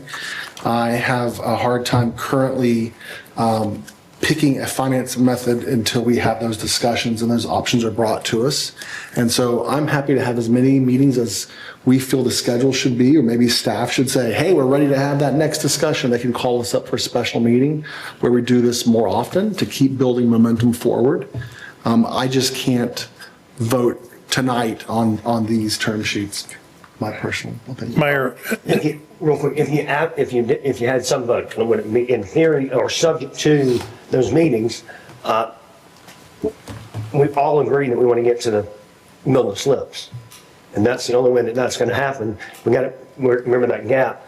But really, I wanted to ask, man just said he wants to spend all of his money on our asset. Does it get any better than that on financing? I'm confused as to why we're going to wait on that. I get it, but he wants to spend all his own money. We put not much money in ours. Well, yeah, I just can't commit to him building it and being like, thank you for building it until I know and put it up for competitive bid that it doesn't, what it costs us and those options of us doing it. I can't weigh the options until I know what options we have. And Okay, so I have a question. You put it out competitive bid. Are we under any agreement with them? Devin, that would prohibit us from going back out to bid? Well, we've never gone to bid. It was a request for proposal, process. And so the selection was based upon credentials and ability and proposal. Right now, we did have an interim agreement, and I did not ask William if there are any remaining obligations, but the interim agreement dealt primarily with the fuel and with permitting. And permitting, I know, has been on a stop because the initial permit exemption CMP did obtain for the city with the city's application. But the overall permitting the design hasn't been completed. So I don't believe your CMP's doing permitting work. I believe the fuel was all done. Hopefully, whatever financial obligation has been taken care of. So I don't believe there's an interim agreement now. However, they have been selected pursuant to a request for proposal process, and that if you were to stop and do something different, such as bidding it, I believe it would be appropriate to kind of just terminate that. And I don't believe there's a legal issue in terminating it, but I don't know that CMP or the city would find it useful to set them off to the side and wait while we go bid. And do they bid or not bid, or what, maybe the Gormans bid, but yet they're part of the ownership group. It creates confusion. So I think it might be, if that's the direction we might think about, not tonight, hopefully, but we might think about terminating relationship and then proceeding that direction. So, Mayor, one of the things that we do a lot of military coming in, we make things subject to them physically viewing a property or doing something. So they'll be under contract 20 days. And then that person comes in and says yes or no. So the idea is, and I'm going to think out loud here, how do we get the slips going, have a deal and have an idea, an agreement theory that's subject to all these things that we're talking about have to be agreed on. Because I'm not going to spend my money on something that I know that I want. We've been throwing around, putting it out for bid, other partners, and that makes it even harder if I'm in that position. Is there a way to find that and make it all subject to, it's really not a deal, but it is a deal, okay, it's contingent upon the public input? Because otherwise, we won't start on slips unless we're paying for them in December. I don't think so. And I'd like to get there. Yeah. Nevin, what is the fastest timeline to build the slips? Putting them out to bid, getting the first 50 slips designed and then putting out to bid and then for pricing? Okay. The two approaches, city approach, CMP approach. If we had an agreement with CMP, then once the design is in hand, they could start construction. I mean, I believe because the permit's in hand as far as, once again, it's an exemption, the 50 slips. They wouldn't start the whole thing, but they would start the initial 50 slips. If the city were to do it, get the design mid-December, prepare bid specifications, get it bid out by mid-January, allow 30, let's say 45 days. So in March, 1st of March, you could award a construction contract. Obviously, line up, get your financing down during that time frame. So March 1, middle of January would be the difference between the two approaches. Just thinking out loud, everything working. Yeah, I wish we had done charrettes 2 years ago. It would have been so much clearer what the public wants, because I think there'll be a trade-off where, everyone wants the splash pads and everyone wants the fishing piers and the amphitheaters and all those things, and it has to be a way to be paid for. And I think after that session, we will then be able to go to the public and say, hey, if you want this, here's the cost. And we could, in trade with land leases, pay for it this way. And I think they'd be much more accepting of square footage and understanding, having these sort of conversations in early spring, building towards a consensus of what the public wants. And again, I wish we had done this 2 years ago. Mayor, is your concern on the Upland going back to the square footage that was there from 1957 until 1980 something? Yeah, I mean, I have a saved article that my grandfather had. I think I sent you a picture. Yeah. Back in like the 60s that talked about the rent share on the marina was saved. And he actually let a little note on it. And so square footage scares me, makes me apprehensive, but also the spaces, how the buildings are shaped and where they go and what's a public space, what's a parking space, what's a grassy area. Those are all concerns from the public. So square footage makes me nervous. Any sort of commitment that when we go into the charrettes that we're not having unbiased opinion from the public. That's my concern. Well, clearly y'all are running the charrettes and we're in favor of that. And I'm happy to go fishing whenever it is that you do that. I guess, to me, what is the next step after that? And so if the decision is, okay, we're going to move forward with slips only. And so then the next thing that's going to happen are let's say the charrettes. You get a report back, say January, you have a meeting January, February, figure out what to do with that. And then at what point do you come back in and say, okay, this is what we're going to do on the uplands? And so, we have proposed, as Nevin said, the right of second use, which follows exactly what's in the St. Andrews lease, except there is a simultaneous notice so that it can go to both at the same time instead of it, being concurrently. Consecutively. So then the process from the city's perspective is to say, okay, well, we've heard and we know all that we want to do. And so then what is your next step after that? And so then is the city going to advertise for developers to come in and do all that? And you go through that process of piecemealing, whatever that is, or is the whole thing put out there? Or then do you come to St. Joe and CMP and say, okay, this is what the whole thing is. You want to go do all this? And so I'm trying to figure out, cutting off months here so that we don't end up in, next fall. Okay, we finally, have a plan for what we're going to do, because the time just passes so quickly. It does. It's been 6 months I got elected. It's been time. It feels like it was yesterday and 1,000 years ago at the exact same time. To me, it seems like we should be having these sort of discussions of management and building in January after, or sort of when the bids are coming back. Financial talks and construction talks and management talks should be happening February, when we have a design and we're putting them out to bid of what the thing costs us to build, in my opinion. And then upland development and how that ties into potential Mindy's being built. It happens after charrettes.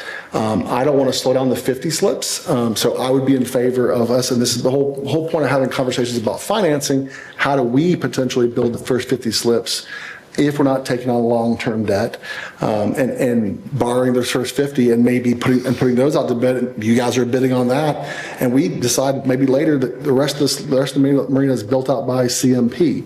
But we don't have to make a blanketed decision for everything all right now, in my opinion. So I'm trying to find a way to break it into small decisions. And that's exactly my question that I asked you. We agree on the slips and put something out there that says we move forward. And it's a year and a half before we're going to do anything up there. Behind you is where the City Hall and library were. Yeah.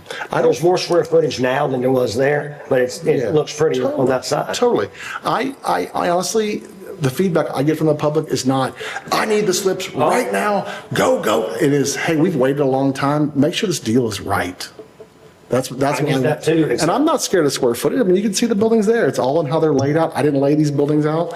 But I think Dover Coal might do a beautiful job of saving the green spaces and public spaces and finding a place for buildings.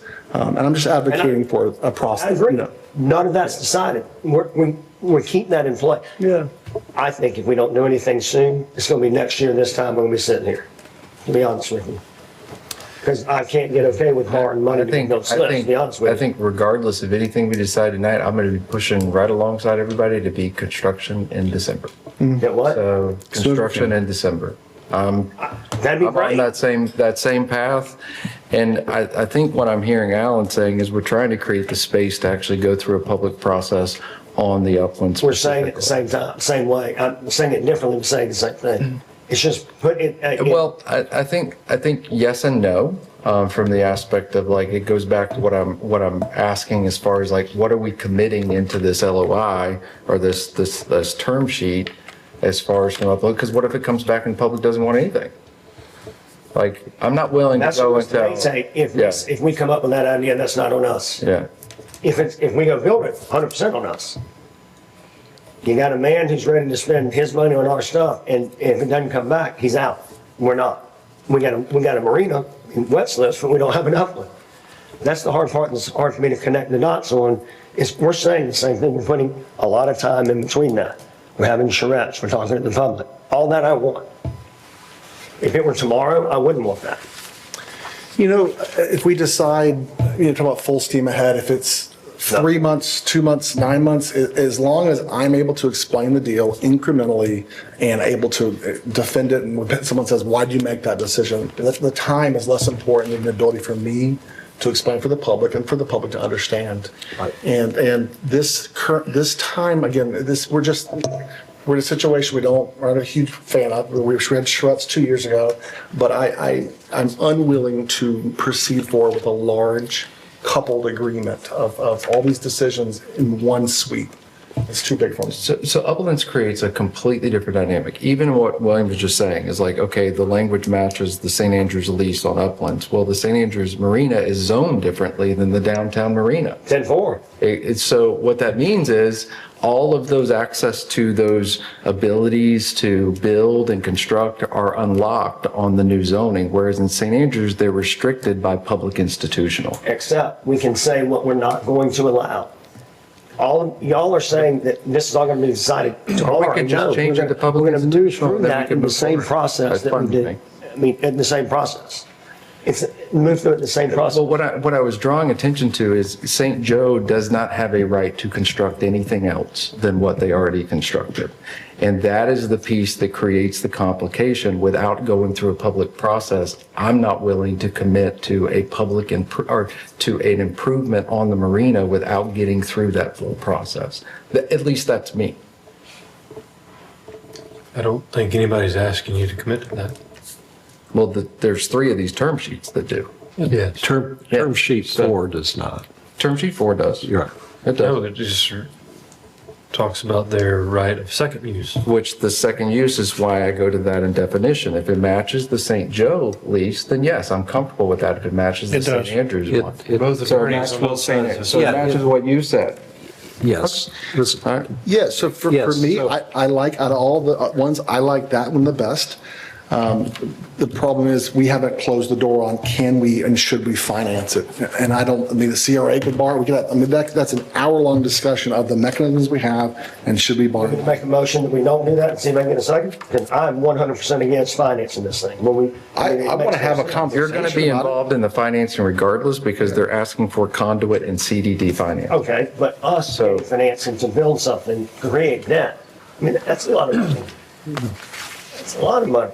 We are involved in the financing in this deal differently than what we are in the St. Andrews deal. I know nothing about the St. Andrews deal. The St. Andrews deal has no obligation of lending in it. Will we offer it? Sure, if we can get a better deal as a result, but there's no requirement for it.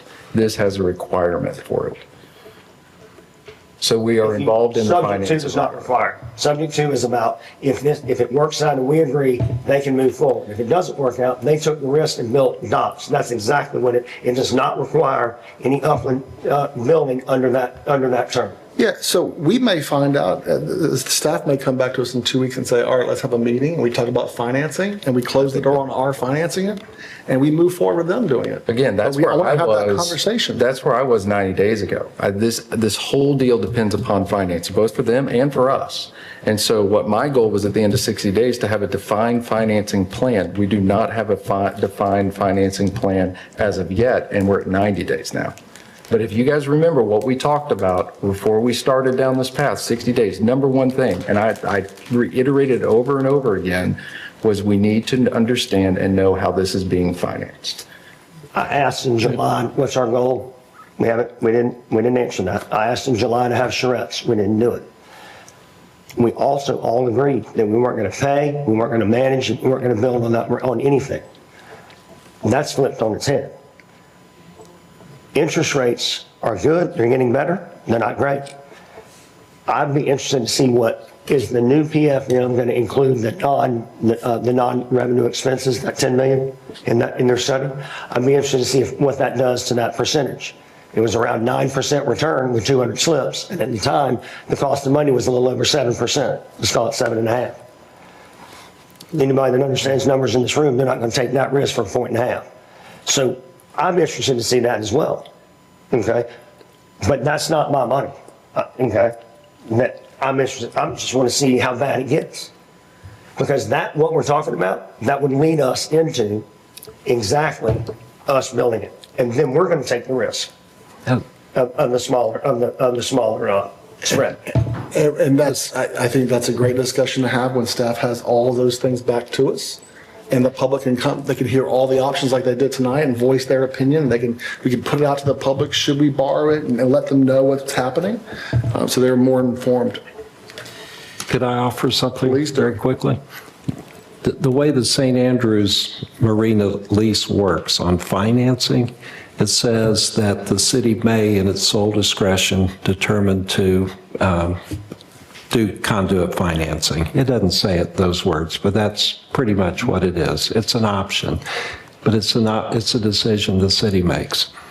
If you're interested, we could explore with CMP, would they be willing to accept language like that in the agreement downtown, where the city may, it would in good faith, and that's the obligation in the St. Andrews, that the city would in good faith consider it, that the city would in good faith consider conduit financing, also would in good faith consider CDD financing.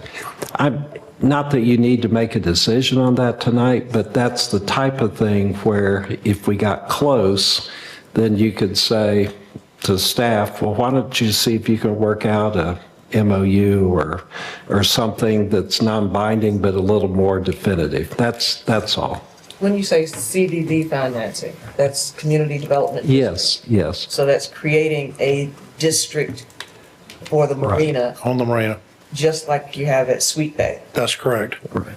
And so then the land is used as security for that debt. And so then you can get much lower cost of funds, which is beneficial to the city. And Josh, I agree with you 1,000% on those 60 days on what we thought we were going to get done during that 60 days. And that's not what happened, and when you brought it up about the 50th day or so, our understanding was exactly what yours was. So we were going to come back and look at all those different options. And so we had the meeting with Joel Tyndall, and as Nevin alluded to earlier, this is, what he said was, the interest rates are a little bit better, but the coverage, rate is higher because it's a risky development. And so at the end of all of that, what washes out is, we can go borrow money from the bank about the same amount, or we go to private equity folks and they're like, I want a return on my investment. So they're going to charge as much, if not more, than what the bank does. And so that's how we got into the discussion about the CDD. And so when we had the meeting in July, when we proposed a term sheet at that point, what the commission was interested in doing at that point, we're not going to talk about the term sheets. We'll talk about three things. The term, upland uses, and Cooper, term, upland uses. He needs your help. Anyway, there was a third item. It had to do with financing. And so we couldn't get to a term sheet in July, whatever that date was, Jonathan, that you referred to. And so now here we are knocking on the door of December, and we still can't talk about a term sheet. And so, I hear the concerns about the grassy area out there that never existed until everything was torn down. But, internally, what we talk about doing, we've got to deal with stormwater. And a better place for that grassy area is down there on the end of the T-dock. If you really want to be by the water and you want to fish and be on the grass and run the dogs and really enjoy sitting out there and taking it all in, that's where you have the unobstructed view.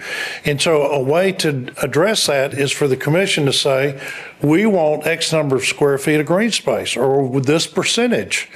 There are different ways to get there and address those concerns.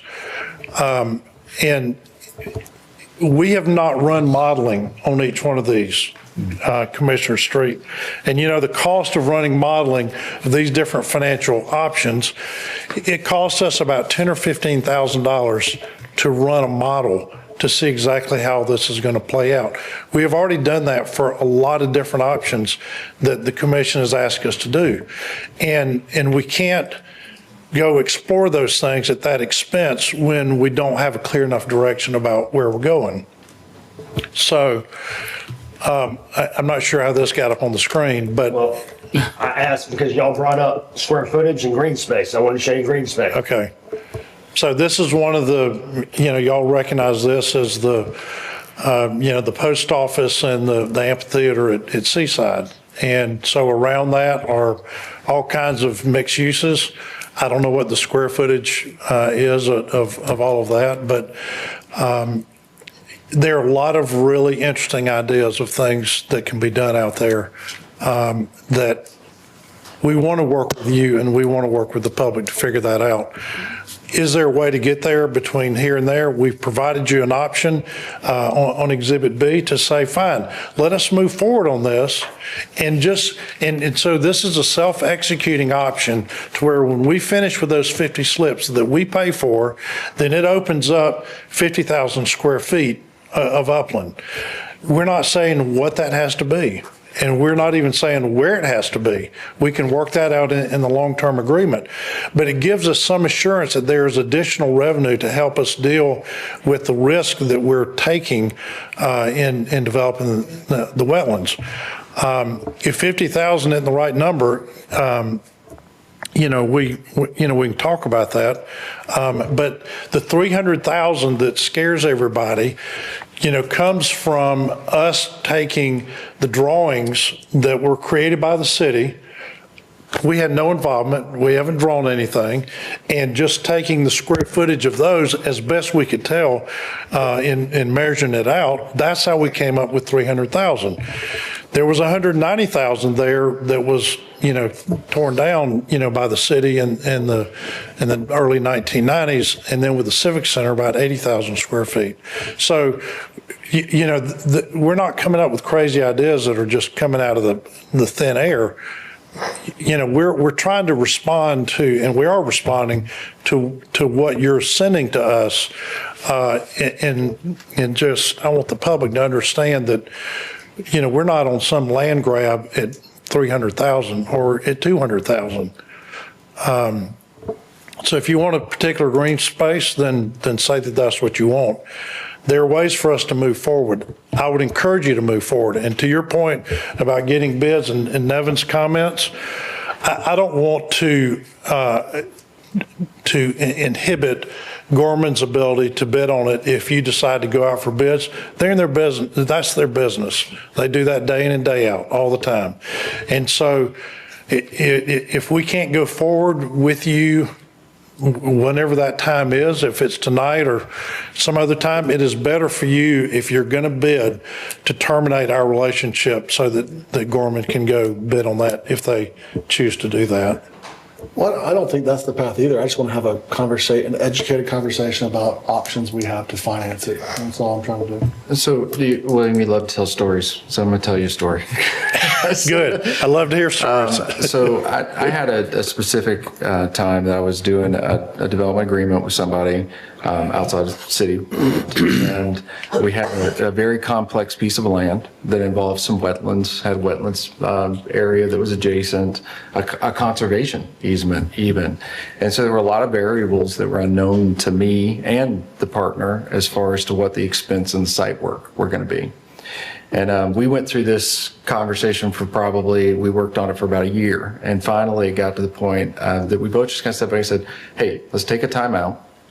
Let me go and take these complexities off the table by going and doing the full site work on just mitigating any wetlands, going through the whole process, doing all those things, so that we could come back to an agreement that actually reduced the risk for everybody. And right now, what I feel like in this situation is we're trying to mitigate the risk so much for all the unknowns and variables that it would almost feel like it would be easier to take one step back so that we can get clarity. Do I think the public will support uplands improvement? I do. I think the public is not against some uplands improvements. What the level of that is, what it looks like, I don't know what that is.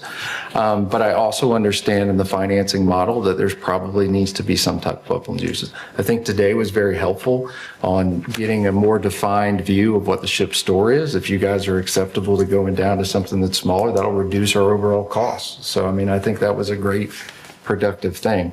I don't know how to move forward and give you sureties, at least from my perspective, that, hey, there's going to be this upland thing that's going to happen as the result of doing X, Y, Z. So one option, and that's why I was leaning in with Alan's, was, hey, like maybe we do need to step back. Let's just build the 50 slips. Let's get all our infrastructure numbers together. Let's go do that. We're showing progress. We're doing that. We'll go through this public uplands charrette process and get some defined uses. So I can answer your question on What are you not okay with? What are you okay with? Those kind of things. Now, I didn't think through the complexities of, obviously, we've got a partner here that they may not be able, maybe that's something you guys can work out within your group that maybe allow them to, at least on these first 50, like bid in that. So I don't want to create that, because I would hope that the Gormans would bid on the 50. You know, just like I would hope Scott is the operator, definitely after what we heard today. But I do understand we're at a very complex part, and I think through like even the CDD commitment, I'm like, okay, so what does that mean? We outline this area for CDD, and then we come back and we say, hey, we want to put an amphitheater here. We want to put some public amenity, which doesn't have any revenue. It really hasn't done anything for you guys, and you're in a spot where it doesn't help. And so I definitely understand. Like marinas are definitely, and I'm going through financing on one myself. So like, it's not exactly a very easy process to go through. It takes more equity than any other type of build out. Somebody can go get a house for 5% down, sometimes no percent down, 20% down standard. Marinas are 50% standard. So I mean, like it's different. So anyway, that's kind of my take. I definitely don't feel like this meeting has been the most helpful meeting I've had since being here and looking at that. Well, even before that, because it allowed us to go through step by step and get some clarity on some pieces, and that was helpful for me. It's a good story, except you had to go learn something. We've got the experts here. So tell me this about the CDD. As I understand, a community development district, that's a whole separate entity, correct? That's correct. And who owns a CDD? You would own it How so? because you're the property owner. Okay. But the ultimate control and management would be under that CDD board that's created. Right, whoever owns that property. It's also always the commission's. Which will always be the city that owns it. We're not taking ownership of anything. You know, we have lease interest and so forth, but the city, under every option that we've given you, the city will own all that property. Yeah, to me, CDDs would be interesting to explore. When the public says, oh my gosh, we want this certain thing, we may say, well, this is how we get there. So that's There's an additional fee for each site that would be passed through from them down to a tenant. I mean, it's not like it's going to make the rent go triple, but it is a little bit more expensive, or potentially for a tenant down there, versus if you own, it would be attached to your property, and you'd have to pay it off that way. It's a public body, it's a public board, sunshine laws and everything. So what would be a realistic timeline from staff for the next workshop meeting, whatever you want to call it, to discuss the items we've talked about today? Did you discuss what now? The items that we discussed today, railings, cost, and timelines, and money, and how we use it, and all the stuff. Personally, I would love to go back to where we were and get the financing conversation settled. Like, that would be amazing. And if we cannot do that prior to Upland's uses, then I think we need to step in with some type of interim financing agreement to do these 50 slips so that we can allow for the time to get through that process. Am I making sense, or am I just talking like I'm crazy? Like, It's irresponsible. No one's right. I'm like, it's really quiet right now. It doesn't make sense. It's fiscally irresponsible. We don't have the money to do it, and you want to go borrow money on something that we don't have the way to pay it back. If you use the FEMA money, you have the money. I think If you use the FEMA money. Okay, we have the money plus interest. So really, whatever the number is, we got to add interest into it. It's more expensive to do this. And that's what I want to have a conversation about. If you're gonna borrow anyway, there's gonna be interest, whether it's FEMA money or not FEMA money. Exactly. So there's no difference. Somebody trying to pay us. Oh, I thought we were doing the 50. I thought the conversation was we were doing the 50 cents. That's what I was saying, from the standpoint of it lessens you have real costs that you can put into a financial model. You've now gone through your public process to get your allowable upland uses. Like, to me, it simplifies the process and gives us the time to get through it and do it right. And in a way, and I think, and I go back to the story because it is about reducing risk on both sides of the table. And anytime you can do that, it's And good. mine's not about time, mine's just about risk and making good choices about ownership.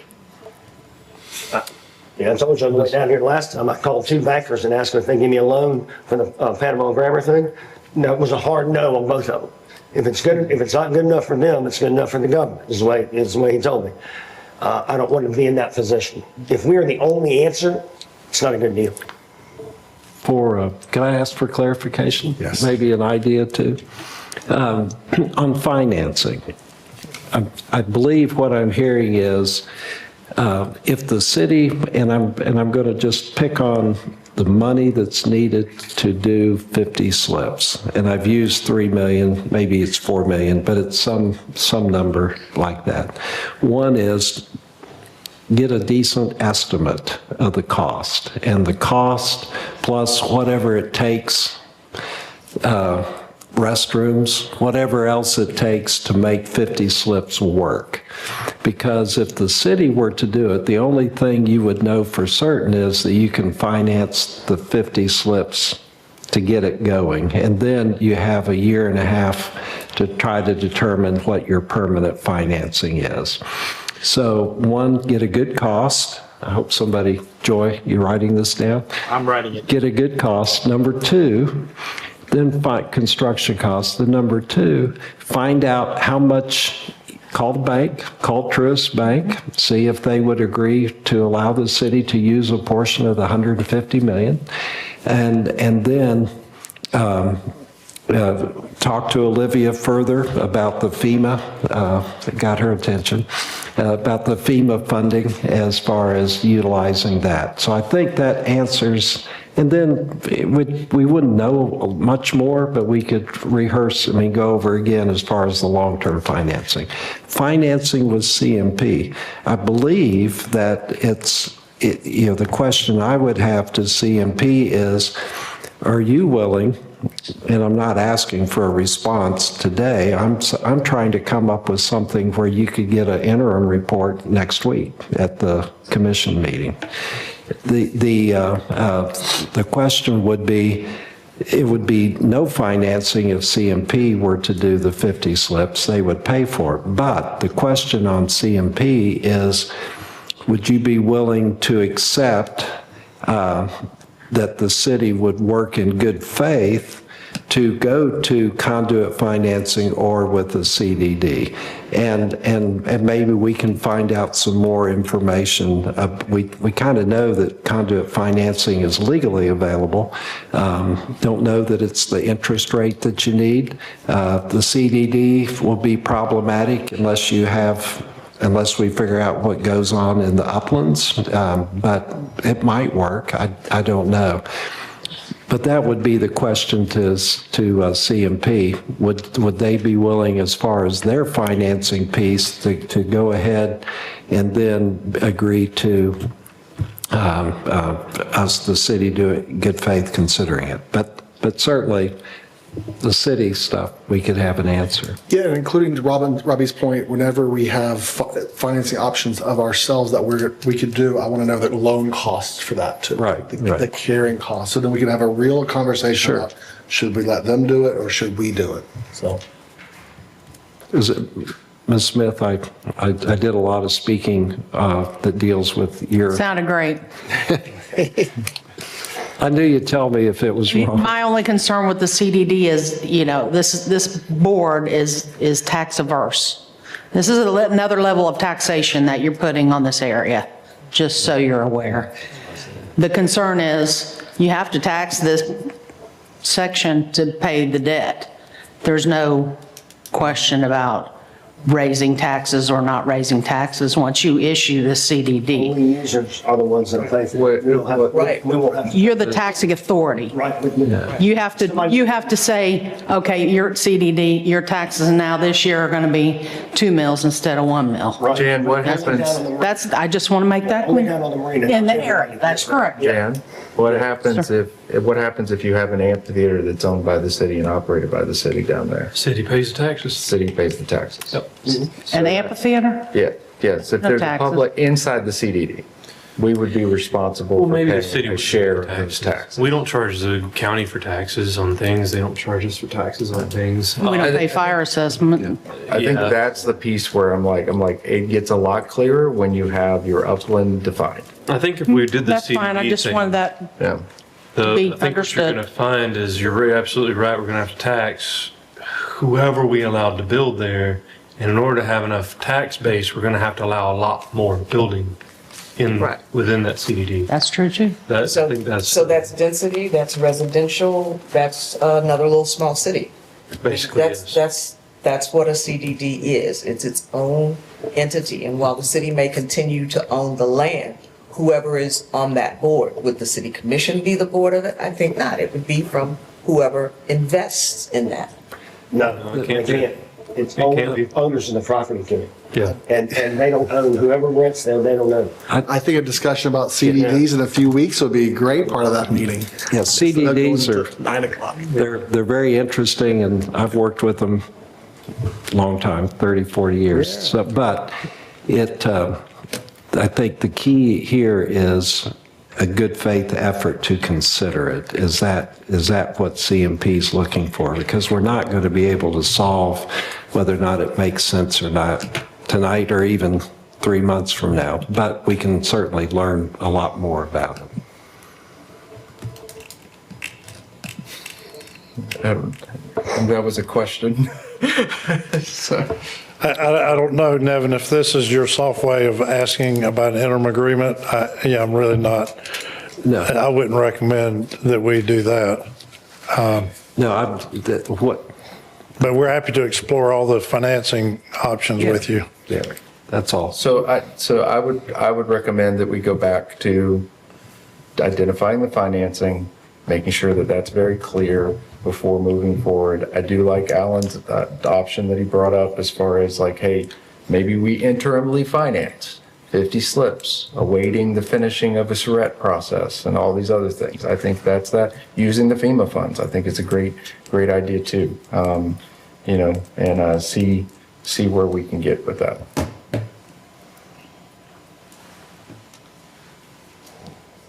Does staff have enough information for direction? I do. I think so. So, I mean, basically, you guys are, I mean, aside from the financing conversation, you want a good cost on basically the build out of the promenade, 50 slips, the ship store, and kind of the necessary infrastructure, some of the basics, the bare minimum that we want to commit to at I this time. think they're looking for how to finance that as well. You know, the largest expense is a must, no matter what we do, is all this utilities, non-revenue. If we want to know a number, that's the number, because that's what triggered the uplands And so far parking. for them. And, I don't care what it costs to build or not, but I care what it costs to make it all operate. All of this will always come back down to financing. And from the very beginning, even when we discuss if we're going to have $10 million worth of improvements or whatever that number is, there's a part of that has lending associated with it. Who's financing? Ours? Unless we're doing option, whichever one it was, which was everything's, I don't think there is one, actually. Option one, you put in FEMA only. Yeah. So unless we do option one, we are involved in financing regardless. Is that a motion? So. And the downside of option one for you is? I mean, I think that's what we talked about. It was that a blanket, agreement to a certain number of upland square footage and the appendix is in the back. Right, I'll do that. Okay, moving forward, do you want us to vote on a meeting time, or what's the best way to push this forward? I mean, obviously, the calendar gets challenging. I just did a quick skim. I mean, really, the best date that doesn't have a big conflict is Monday, the 8th of December. I got to talk to Victor Dobler. Obviously, I don't know that we want to cut the agenda in half like I don't know that we want to bump. I don't know if we want to bump them. Potentially that, because Thanksgiving week is probably not a good week. The 8th works. We could plan on something for that. I guess the question I have, I mean, is there still a collective desire that we want to move forward with a P3, or are we going in a different direction? I don't think. Or do we not know yet? I don't think we know yet. One more time, I'm sorry, Brian? I don't think that we can afford it, so I would like to keep the P3 option open, yes. Okay. You would like what option, what more? He was asking, Right. do we want to have a P3 involved at all? And I said, for me, yes, because I don't think we can afford it. I'm with you. Oh, yeah, I'm not closing the door on that. Yeah, that's a. Yeah, I'm not saying that we can't explore and look Yeah. and go, okay, well, that option is, like, if you need more to get to the same spot where I'm at, Yeah. fine. But, I don't want to dismiss the P3 option, that's for sure. For clarity, I would personally like to see a financing agreement for the first 50 slips or some mechanism of that for our meeting in December. That's what I would like to see. Okay, Josh, they agreed to build it. Why do we need a financing agreement? What do you mean by financing? Yeah, for the 50 slips. But if they're agreeing to build it and not have financing, why do you need to see that? Because we haven't gotten to an agreed upon term sheet. And I'm saying I'm trying to give us more time to get to that agreed upon term sheet by taking the 50 slips off the table and constructing those ourselves. And then, yes, they will fold into whatever other agreement. Otherwise, you're going back to uplands. There is not an option here that we have talked about tonight that doesn't involve us borrowing everything like that, that doesn't involve some uplands conversation. And that's the piece where that takes the longest lead time. Option 4, term sheet 4, has the right of second use, which is parallel to St. Joe's right of first use. So it does talk about uplands, but it talks about uplands in the same way that St. Joe talks about uplands. So, I mean, if there were any interest, we could Yeah, I mean, I like that as a explore deal that. point. I don't want to close the door to us financing it and so but that as a deal point, I personally like that. I would want the same thing to protect my investment. Are we gonna finance it and they build it, or are we gonna finance it and we build it? Under your idea, Josh. The first 50? Yeah. The first 50, me personally, I think we finance and build the first 50. That's where I'm at. What if we finance, if you're after the financing part, we make money on that. If they agree to that, we can finance it and they can build it. But Why he do we just want to get into the marina business? He answered the question you asked. No, man, he builds it and we finance and we build. Yeah. We finance and they build. Now we're just financing and they pay us back. I think we could give them assurities to what could be built and answer a lot of questions for them if we could finish up the Surratt's process. Now, there may be some type of interim agreement that they're willing to consider, but I think what I'm trying to get to is clarity, and the quickest way to clarity is, okay, these 50, we'll start with these. There's lead times on materials, there's lead times on all sorts of, it will be months before those 50 even get constructed. It may be a year. And so all that time you could be identifying what upland usage you're willing to approve, which ones you're not, and getting a very clear plan to enter into a final financing arrangement with all your variables. You said everything I said just a little while ago with the contingency in there. You're doing all of that. And it may come out that we don't do business with them. And we financed the building in that, and they either pay us back or they run it and pay us back later on. But my point is, all the things that you want to do afterwards are still available to you. But what we've done is we've created a triangle of some sort of trust, and we have idea on how to move forward. Doesn't mean we're going to. When we're getting the 50 slips done, and if you think we need to finance it, okay, but no pay for it. And then we still have the opportunity over a year and a half, like you said. I'm trying to understand why we want to stop when we're going to start having conversations again. That's what you're saying, is we're going to build this and then we're going to start working on the other. We're going to do exactly the same thing. We can go through charrettes. We're going to have conversations with the public. We're going to, what do you want, what do you don't want? All that is the same as what you're asking or want. I'm not understanding what the difference. Okay, you want to have slips open and then leave this open over here for somebody to take advantage, somebody to build, right? Well, for me, we have so many unanswered questions, okay? Yeah. We have a permit to build 50 slips. We've got $5 million in FEMA money, and the potential for CRA money. There's nothing stopping us from doing the slips parallel to the charrettes and figuring out what we need to finance. Because for me, the same question arises. If we're trying to figure out financing, but for what? What are we trying to finance? If we're trying to agree to a revenue sharing, but we don't know what it's going to cost. Same questions. Okay. But in the meantime, instead of continuing to try to figure it all out, let's get the 50 slips built. But you're not figuring it all out. That's the thing. Y'all are missing that. You're getting an agreement on slips, and then you open up discussion for the future, just like you want to do. You're just doing it on a contingency basis of that they might be our partner and they might not be. If the goal, That's all I'm talking about. I'm very, that the goal of 50 slips, we are moving towards that by getting the design and having conversations about financing. This is Right, doing all that. I think it would be, I'm not in favor of making any big decisions on the first time the public Okay, heard us but discuss. are you willing Or to the vote first time on we the discussed. slips tonight? Do what? Are you willing to vote on the slips tonight? I'm willing to vote that we explore financial options. That's what I'm, yes, that I've said it probably 87 times in this meeting. That's what I want to have conversations about.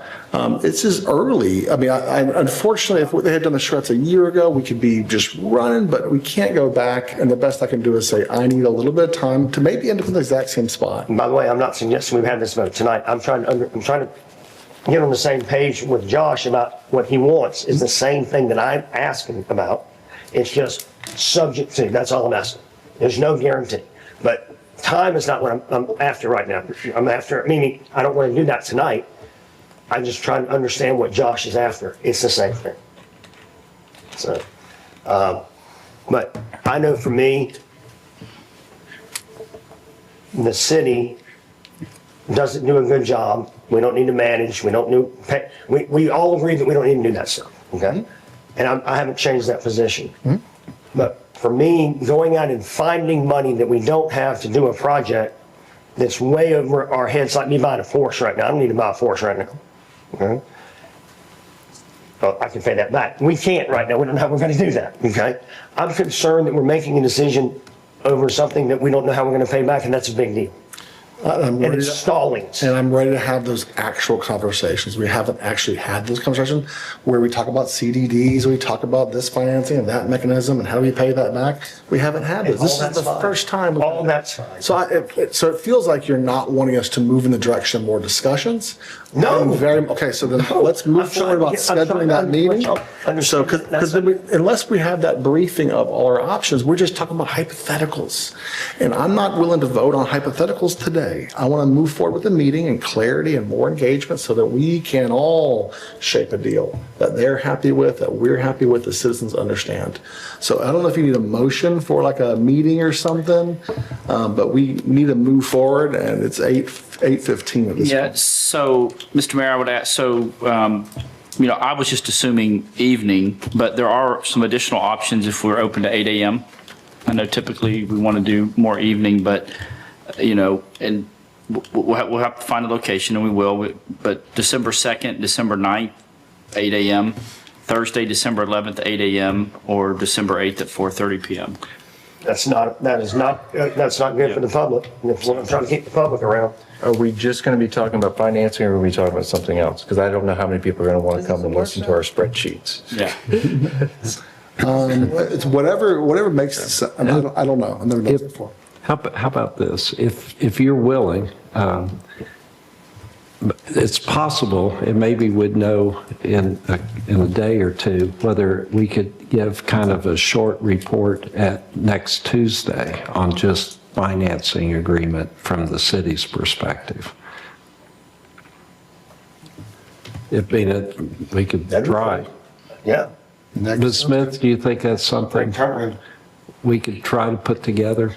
Sure, I don't see why not. Yeah. A briefing at the city commission meeting? Yes, and then we could add it to the agenda.